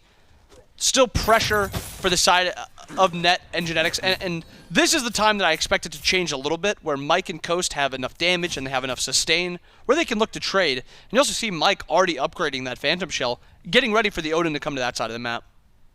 Yeah, very early pick up at the Relic. Usually it's kind of around that level 9, level 10 that we start to see that Relic upgraded fully. But Mike recognizes that pretty much everybody's going to have a hard time fighting against Panitom. Still some poking and prodding in the dual lane, though. Poke's not going to do a whole lot when you have an Aphrodite on your side for the Dragon, so we'll need a fast answer to some extra anti-heal, because while Panitom's is great, having true 100% anti-heal, maybe a little more for some extra battling. VaporishCoast dashes away, and a Sanctified Field slows him down. Mike, he's not there to give him the shell to get out of the cage, and now Coast is down. Mike might be the next one up, but now with Dardez and LASBRA on the way, good call from Pegon, but Dardez is already here, crashes in with the ultimate, gets some good damage. It's a 3 versus 3, and Panitom's got the shield to keep them alive. The Phantom Shell by the Jade Dragons is keeping them healthy in the fight, and it's going to be Netrioid, the next one down. Dardez's rotation in with Laz has turned this fight back around. And not enough mana there for Net for Panitom. They run out of mana, can't cast enough spells to be able to keep up with the damage from the Jade Dragons. And a lot committed into that kill for Coast. Yes, Aphrodite was used, but you have 2 fresh jungle mid coming in to actually take this fight, both with ultimates available, the Jotun spikes. It's a hard fight for you to take at that point. They try to stand their ground, not enough tankiness, not enough survivability at that point. But that is one of the last points you'll actually have a free reign on Netrioid, especially if Genetics opts for this breastplate, where he's going to have a lot of cooldown to be able to get more shields out, more CC out, have that ult up a lot more, and it makes it a lot harder to dive Net when Genetics has just more abilities to cast on him. Pegon goes in, casts the ultimate, but it's ult for ult, and I think that Dardez might just be winning this one. Doesn't have the immunity damage-wise to stay alive in that one. 1-for-1 battle, but it's going to be the Jade Dragons mid laner on top of that. Fight around shield buff starting to break out, stolen away by the Jade Dragons, finding small victories in every little moment. And Genetics Pegon dashing in there doesn't make sense. That's not a 1v1 trade that you can win. There's too mumuch damage. Until you get Aegis, Suki's a scary character. Like, this point is Suki's spike until late game where his poke matters a lot more. But if you don't have Aegis, you're not out trading Suki, so it doesn't make a ton of sense to actually get that dash and to commit to that fight. And as you saw, it wasn't close. Dardez made it out with half health, and that's with Pegon using ult also. I believe a little bit of that mitigation from the ultimate helping Dardez out there too. So a nice trade for the Jade Dragons, grabbing the mid laner of the Warriors and really pumping the brakes on the momentum. SOT has been bullied by Nika this whole game. Nika dies under the tier 1 tower, and the second shot doesn't go through. It's another kill on the SOT, a third one for LASBRA. The Jade Dragons, they're just moseying across the entire map. Say, we're going to take a fight here. Is LASBRA there? Yep, let's just go for another one. And I think that's the correct thing to highlight. Is this game is dictated by LASBRA. LASBRA's the ones walking around, putting pressure out, ganking solo, playing for the enemy red buff, or playing just to get pressure up there. And it seems like Panitom on this Odin hasn't been able to get too much going so far. And it's not like he hasn't tried. He's tried a couple times. It just seems like either Laz is there to do more than he does, or it's just a player mismatch where there's just more players that the Jade Dragons have at most fights. Because so far, you think about Kama and Odin, it seems like Odin should be the one getting involved early and the one kind of deciding a lot of this early portion, but it's the opposite side. It's LASBRA. Panitom does now have his second item online alongside Genetics, both going. for Breastplate of Valor. So very short cage cooldowns with full CDR built for Panitom. And Genetics has mentioned the heavy CC that he can now provide to the team by having this item up for himself. Might give the Warriors a bit more of a chance to fight back in, but I do have to highlight that even with this advantage that the Dragons have had in fights with LASBRA, getting 3 of the kills for his team, it hasn't really done anything for the gold. In fact, if you look up for the Oni Warriors, they're winning the wave to wave right now. These kills that the Dragons are getting are not netting anything beyond those kills. It's just been, we got a kill, cool, we get out. We'll see if maybe a fight breaks out for something more. LASBRA already a quarter health, he jumps away. Mike's got the ultimate to keep him alive. And a bat out of hell he used. 2 ults from the Jade Dragons. The Oni Warriors, they can step right up to this beacon, no problem. And nothing used there by the Oni Warriors, so this is just going to have to be a give by the Jade Dragons. And as you said, it's just Oni Warriors just getting a lead through farming better. It's not a totem advantage, it's not kill advantage, it's just we are going to be doing our farm and our waves faster than you are and just better, I guess, than you are. Because if you have 4 kills to the enemy's 1, this should be a lead in your favor. In no world, unless you are just misplaying, should this be an advantage. But the Oni Warriors just know how to get it done and really know how to farm advantageously. Genetics slightly ahead of Mike. Nika does have a small lead on SOT, but that's in part that SOT has also died twice so far this game. Once in lane, and once inside of his own tier 1 tower off a gank from LASBRA. But really didn't get all that much damage to him during that one. The Oni Warriors finding success in some of the small silver linings of each of these team fights. A 4-1 Jade Dragons is a great start, but maybe a bit more. Interesting item now being picked up by Pegon in mid. We've been seeing Pythags for solo, but do you think he's opting for Pythags in the mid, or do you think maybe we might be seeing a Soul Gem? He bought Soul Gem last game too. It's not an item that makes a ton of sense in most games, but when you're playing this Raijin, that small bit of survivability kind of just puts it over the edge where you become a slightly tankier character. He also pairs it with that alternate timeline, so he gets a little bit of more sustain, a little bit more protections, a little bit more health. Raijin doesn't need damage. He doesn't need help getting damage. He does a lot of damage as a character already, so I think the shift to being more survivable is a good option for Pegon. Now we see 3 of the Dragons grouping up in mid, but 4 of the Warriors that direction. VaporishCoast nowhere to be found just yet for this fight as Genetics goes in. Tries to CC LASBRA, but missed out just a bit on there. The Oni Warriors really playing cautiously in this early game. It's been winning fights for the Jade Dragons, but as we've highlighted, it's been winning farm for the Oni Warriors. The first beacon has already gone their way. SOT, not afraid of a fight, walks up to square off against Nika. But now it's Netrioid in danger. Piercing Moonlight around the back does, in fact, get Dardez right into the middle of the fray, and that's just where he wants to be. Dardez gets the kill onto Netrioid, and they got a lot off of net with that one, both beads and Sanctified Field. But again, 4-man rotation here to only kill Netrioid. They're not getting a Gold Fury.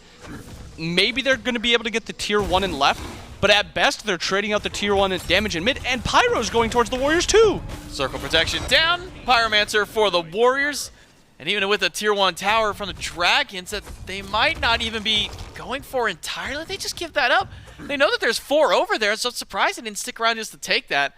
Maybe it's a case if we take this tower, Coast gets a little less safety on that side. Dardez hit by a Spirit Ball. Pegon uses the beads. It's a cage for Panitom to help out, but Pegon just goes back in, maybe recognizing he has no way out of the fight.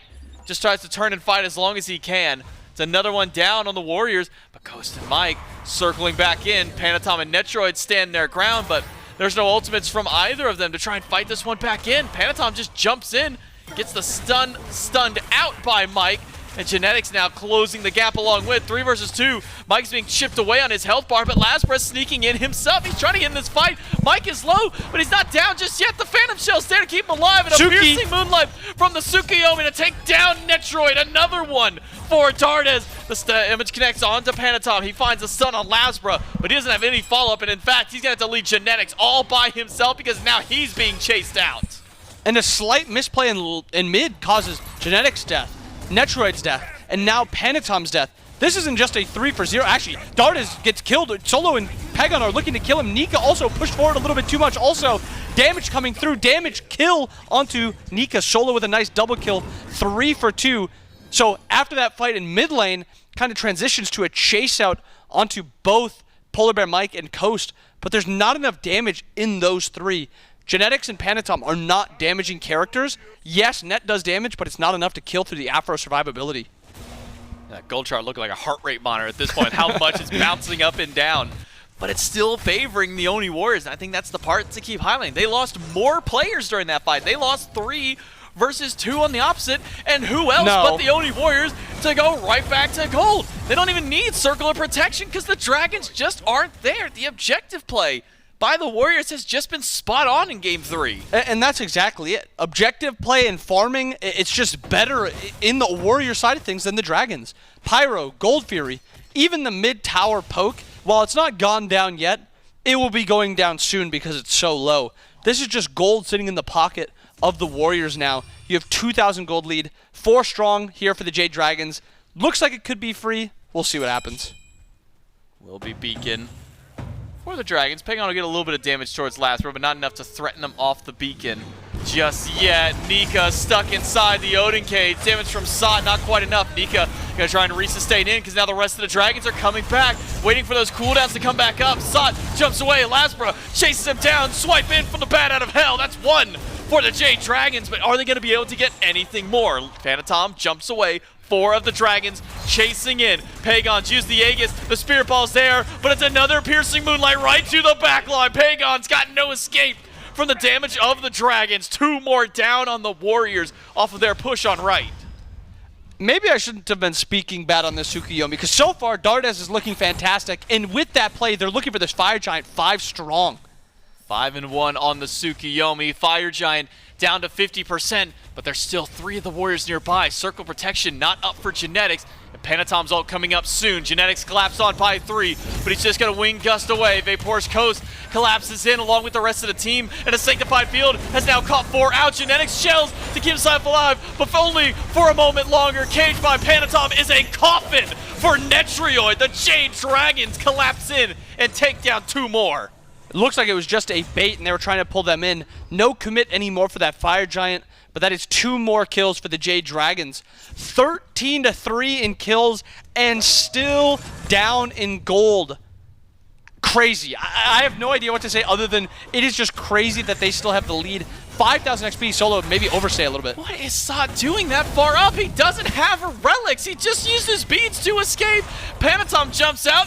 Dardez is back in one more time. Beads used by Panitom to get through the CC, but not through the damage. It's LASBRA unstoppable. 7-0 for the jungler of the Jade Dragons, and for one of the first times this game, the Jade Dragons finally have a lead. And it's not like, much though. Yeah, it's 1,500 gold, but it's not like gold. No, they're not. They just saw 5 back. They saw all 5 back. There's a ward there. There is a ward by the Dragons. They know it's happening. Look how fast that team just beelined out of base. The Warriors don't have the DPS for this. They've only done 25% to fire. Okay. They saw it. They realized, okay, we don't hit that hard yet. Back away. A bit of an ambitious play, but the Jade Dragons, they can go right back to it. I like it. It was a good call. It's just you don't have the damage at this point. 5 strong on this Fire Giant. Only 3 alive. 4 actually 5 spawning. Fight's breaking out. LASBRA dives in. Pegon just cannot catch a break. Dardez is hot on his heels every single time. 1 for Coast. 2 dead on the Oni Warriors. Panitom throws up another cage, but the Dragons are willing to fight inside. They don't care about healing at this point because they've got more than enough damage to fight back. But Coast, he is caught out. The Aegis is used. Now Coast is to back away. The Oni Warriors, man, just found an avenue back in this fight. And Solo's still playing up a little bit, trying to get those cooldowns back up. 3 alive. Yes, Genetics is healthy. Yes, Solo is at least half. But this Dragons team, not too healthy. Seems like just 2 more kills towards the side of the Dragons. But I mean, 17-3 in kills. This is not a close game, or at least it shouldn't be. Yes, the XP is massively in favor of the Dragons. 2 levels solo, 2 levels jungle, 1 level mid, 2 support, 1 ADC. Massive, massive XP level lead for the Jade Dragons. But they're almost reaching their peak. They're almost hitting 20. That XP lead isn't going to matter soon. Primal Fury for the Jade Dragons. Say, all right, well, if we can't do fire, we'll do something else. Panitom, can he spot this one out? He might hear that it's going on, but won't risk his life jumping over the wall, so it's a Primal for the Jade Dragons. And Bobby, it feels like we were at the Fire Giant like 4 minutes ago with the Dragons starting it up, and nothing happened from it. It was, all right, we're going to step up. Oni Warriors say, maybe you don't do that? And then the Dragons back, and the Warriors say, hey, maybe we do that?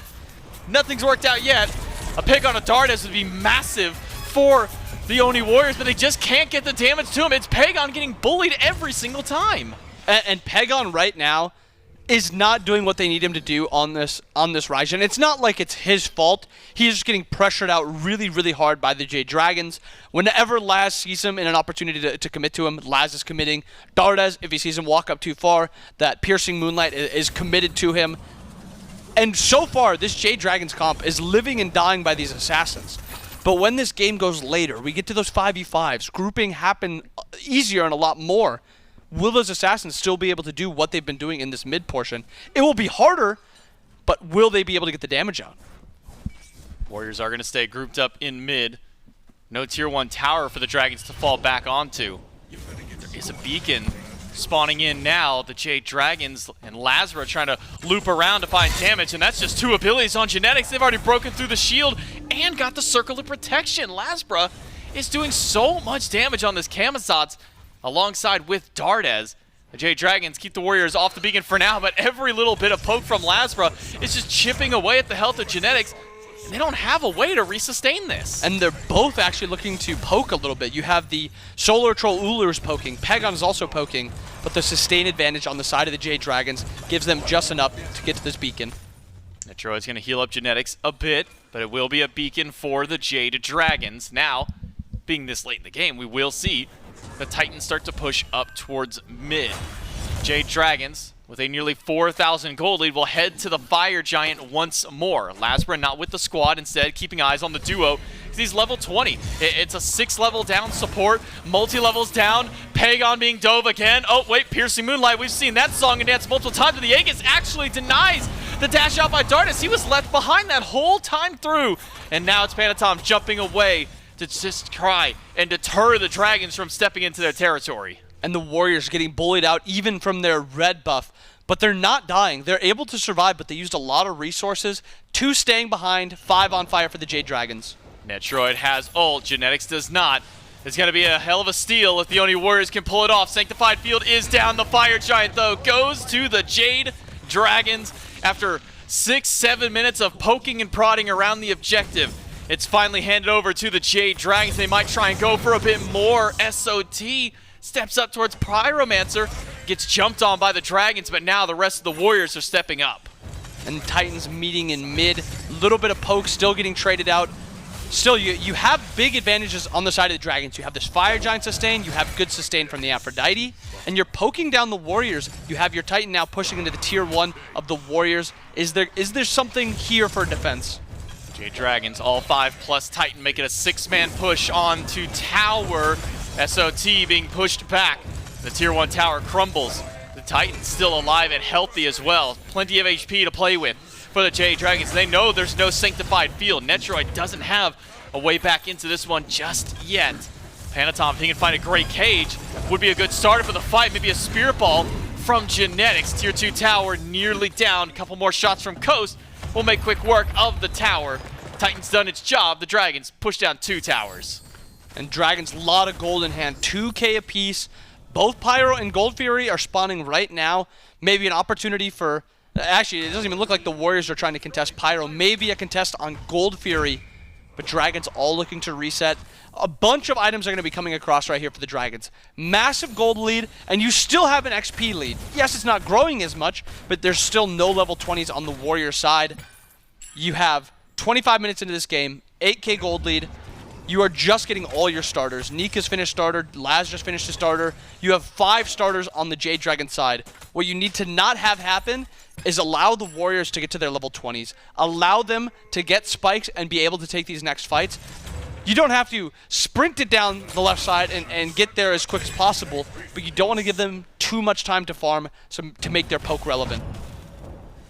first level 20 for the Warriors, and with the golden hand to be able to do so, is going to be Netrioid. Goes back to base, picks up the diamond arrow.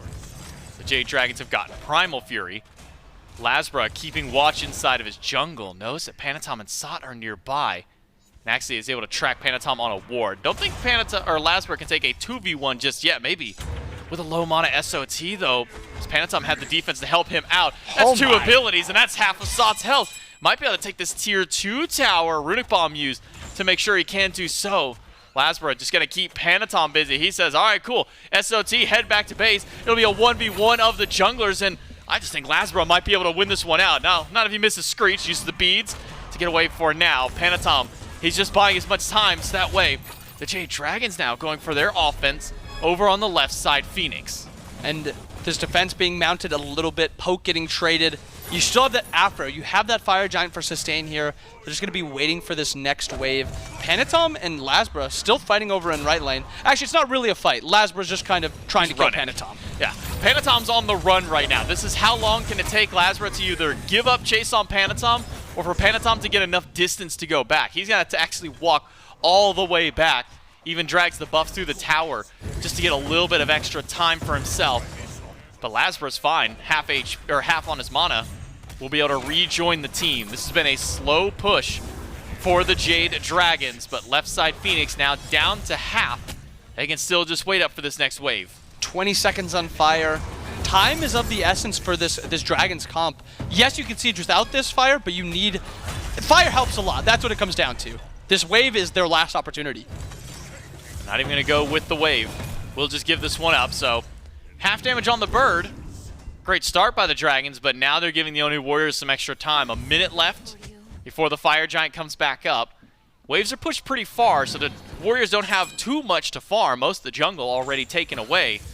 But if LASBRA's just going to keep doing this, that's the pressure that he needs. He's just completely distracting the Oni Warriors. The Dragons are just going to sneak right back in with a Runic Bomb in pocket. They'll take down the left side bird. Great call by LASBRA and the Dragons. And I was going to say, the Dragons are maybe playing this too safe, and they're giving the Warriors an opportunity to come back into this game because EFG's still not for another minute and a half. You're going to have fire spawning and then have to wait still an entire minute, and that's just time the Warriors are going to be able to farm. I would have liked to see the Dragons force it a little bit more, but it doesn't end up mattering. They're able to kind of wrap around, and they're able to get that Phoenix anyway. So now they have that pressure on left side as this Fire Giant's going to be spawning right now, and actually, the Warriors are here a little bit earlier. We'll be there. One thing that did catch my eye is maybe a pickup there by PBM, going for the Eldritch Dagger instead. So a little bit of extra protection whenever he does pop those relics in the middle of everything. So we'll see if that can pay off for the Jade Dragons. The Oni Warriors are the first ones on the scene, starting to go for a wraparound. Nika is all the way in the lane. LASBRA is all the way in mid. He's not with the team, but maybe the Jade Dragons are a bit more privy to this. They're looking around, seeing if they can find anybody. Nika's all by himself. It's a collapse just onto the solo laner. The Jade Dragons are going to lose one, but they can jump in the fight. Potentially after. Big taunts through. PBM's just going to try and get out of here as best he can. Use the Undying Love to get away, but the Spirit Ball connects. The Oni Warriors are trying to kill them off. They're able to take down Coast. That's 2 now for the Oni Warriors, and Mike's going to be number 3. Another stun from the support of the Oni Warriors. Keeps their team alive. And right Phoenix is actually open. They don't even need Fire Giant at this point. This could just be an opportunity to end. It is 30 seconds. It's not a ton of time, but there is a small opening for a potential end here.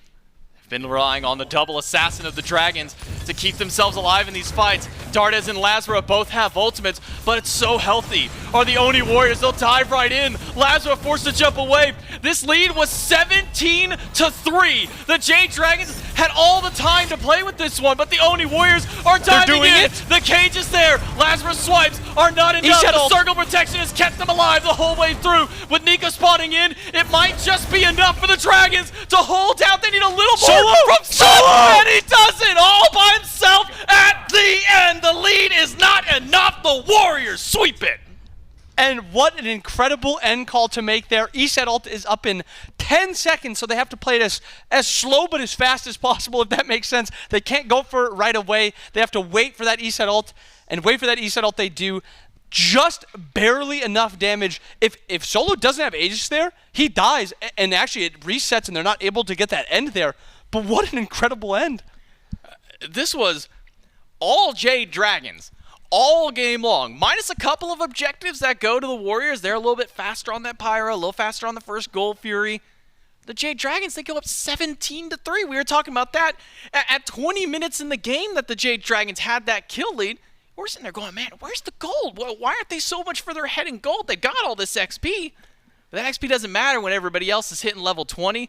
The Oni Warriors, they bank on one play. They say, we need to kill one person. They target Nika, and it's just this conveyor belt from the Dragons at the end that become their downfall. And the Dragons almost try to walk in and take that fight even after Nika dies. And as you said, conveyor belts. Mike dies, and then there's only 2 alive to actually defend the Titan, and there's just not enough damage to push them out. It was a close call by the Warriors. It's not like this was an easy call to make, but it was a good call. It's a wild call. Not many teams in the league are going to make one like that. You're 8,000 gold down, trying to get ready for a fire giant. They say, let's kill the solo laner and see what happens. And it works out just perfectly for the Oni Warriors. They're able to sweep the Dragons 3-0. That's it for me and Inbound on the cast. We'll throw it back to Frog and Mifflin on the desk. A crazy ending to the last set of the day here. The Oni Warriors, a clean sweep there, but I'm not sure I'm calling that last game clean for them. Maybe just the last couple of minutes. They find their way in to a pick onto Nika. They just they barrel it down. They find their way into the base, and they ultimately end the game off of one pick. Yeah, I really like how they execute on that plan as well. They ward their way forward. They allow a few members of the Jade Dragons to walk past them. I know a lot of people are probably wondering, why is Nika alone? Why is he walking in alone on Fire Giant? With the pathing of the rest of the Jade Dragons, Nika just assumes, oh, it's safe. We've already walked through there. There's no way there are any Oni Warriors pulling any silly little shenanigans. Incorrect, unfortunately. They had played so well rounded. That was some Metal Gear Solid stuff. Just sneaking around corners and find their one target. And unfortunately, that is Nika. Immediately afterward, though, and you heard Bobby call it out, the Jade Dragons decide to stick around a little bit longer in that team fight. I think had they all decided immediately, disengage, give up Fire Giant, not a big deal. We can defend. There's still a lot of things that the Warriors are going to have to walk through. We can just wait out this one fire. Maybe this game's still going on. Maybe the Jade Dragons able to at least pull one back. But because they stick around a little too long, nice long-range stun from Genetics connects with PBM. Immediately afterward, Pegon finds his way into the backline, separates VaporishCoast with the help of SOT. Things just fall apart. And the Oni Warriors, they look real good, real smart in the last few minutes. But that does not wash away 27 minutes of Jade Dragons' dominance. I think certainly deserve a bit of flowers there on their side to be able to control what would have been, just on paper, a hyper-aggressive early game draft from the Oni Warriors. Good stuff from the Dragons to at least have control up until that point. 17-3 was the kill count before going in to that last bit of engagement. Just, they had a gold lead, they had a kill lead, they had found themselves a Phoenix on the left-hand side. It certainly felt like they were in control. A lot of positives to take away from this one if you're the Dragons. I didn't expect the composition they pulled out in game number 3, but I mean, it was the Afro paired with the double assassin, the Tsukuyomi mid. Dardez looked very comfortable, so a lot of positives if you're the Dragons, to be sure.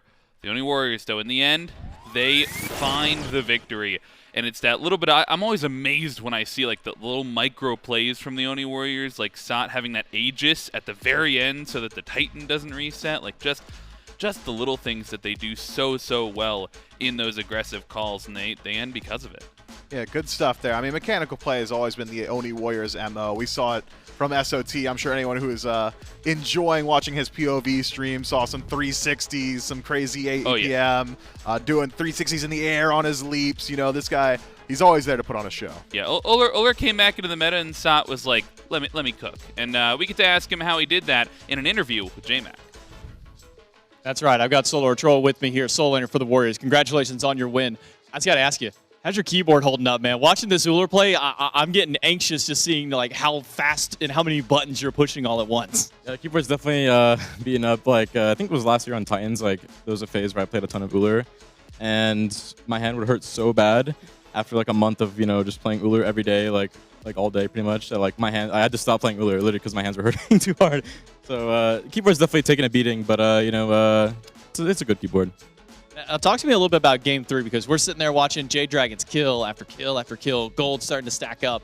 What's keeping you guys centered to be able to stick within this game? You know, even being down 8,000 gold, so many kills. What's keeping you all guys together in this last game? Yeah, so I think when we were around 3 kills and they had 17, I didn't even realize they had 17 kills. I thought it was maybe like, I don't know, like a 3 to 10 or something. And I'm like, I was actually surprised we were like down that many kills. But we were also only down 2K for a while. Like, we weren't down too much until like kind of near the end before they got fired, and then we were down like 10K after the siege and everything. But I mean, we're kind of just like copium, like late game we got it, you know. Hold to late game, no problem.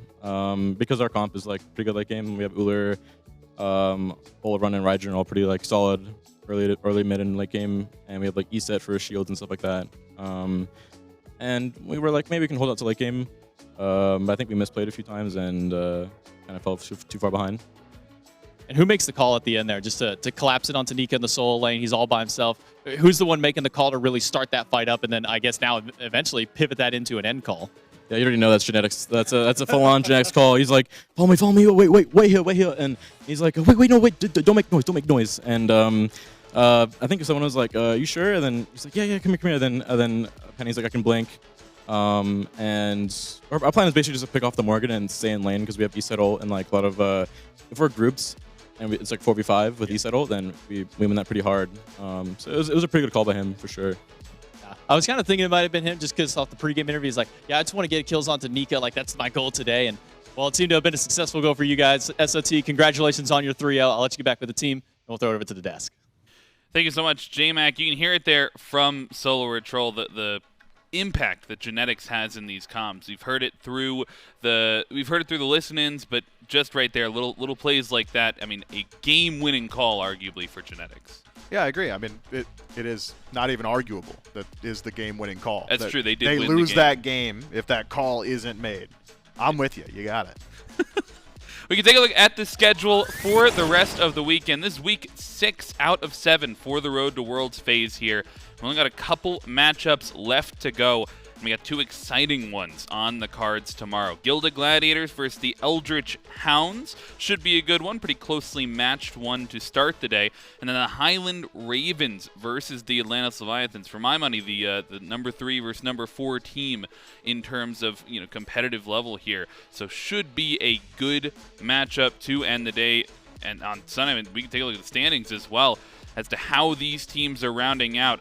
We're close to the end of the season, so these standings are close to locked in, but at this point, I'm not even sure if you're worried about where you are in the seeding as much as you're worried about finalizing your compositions, your drafts, your style of play when playoffs and Worlds is right around the corner.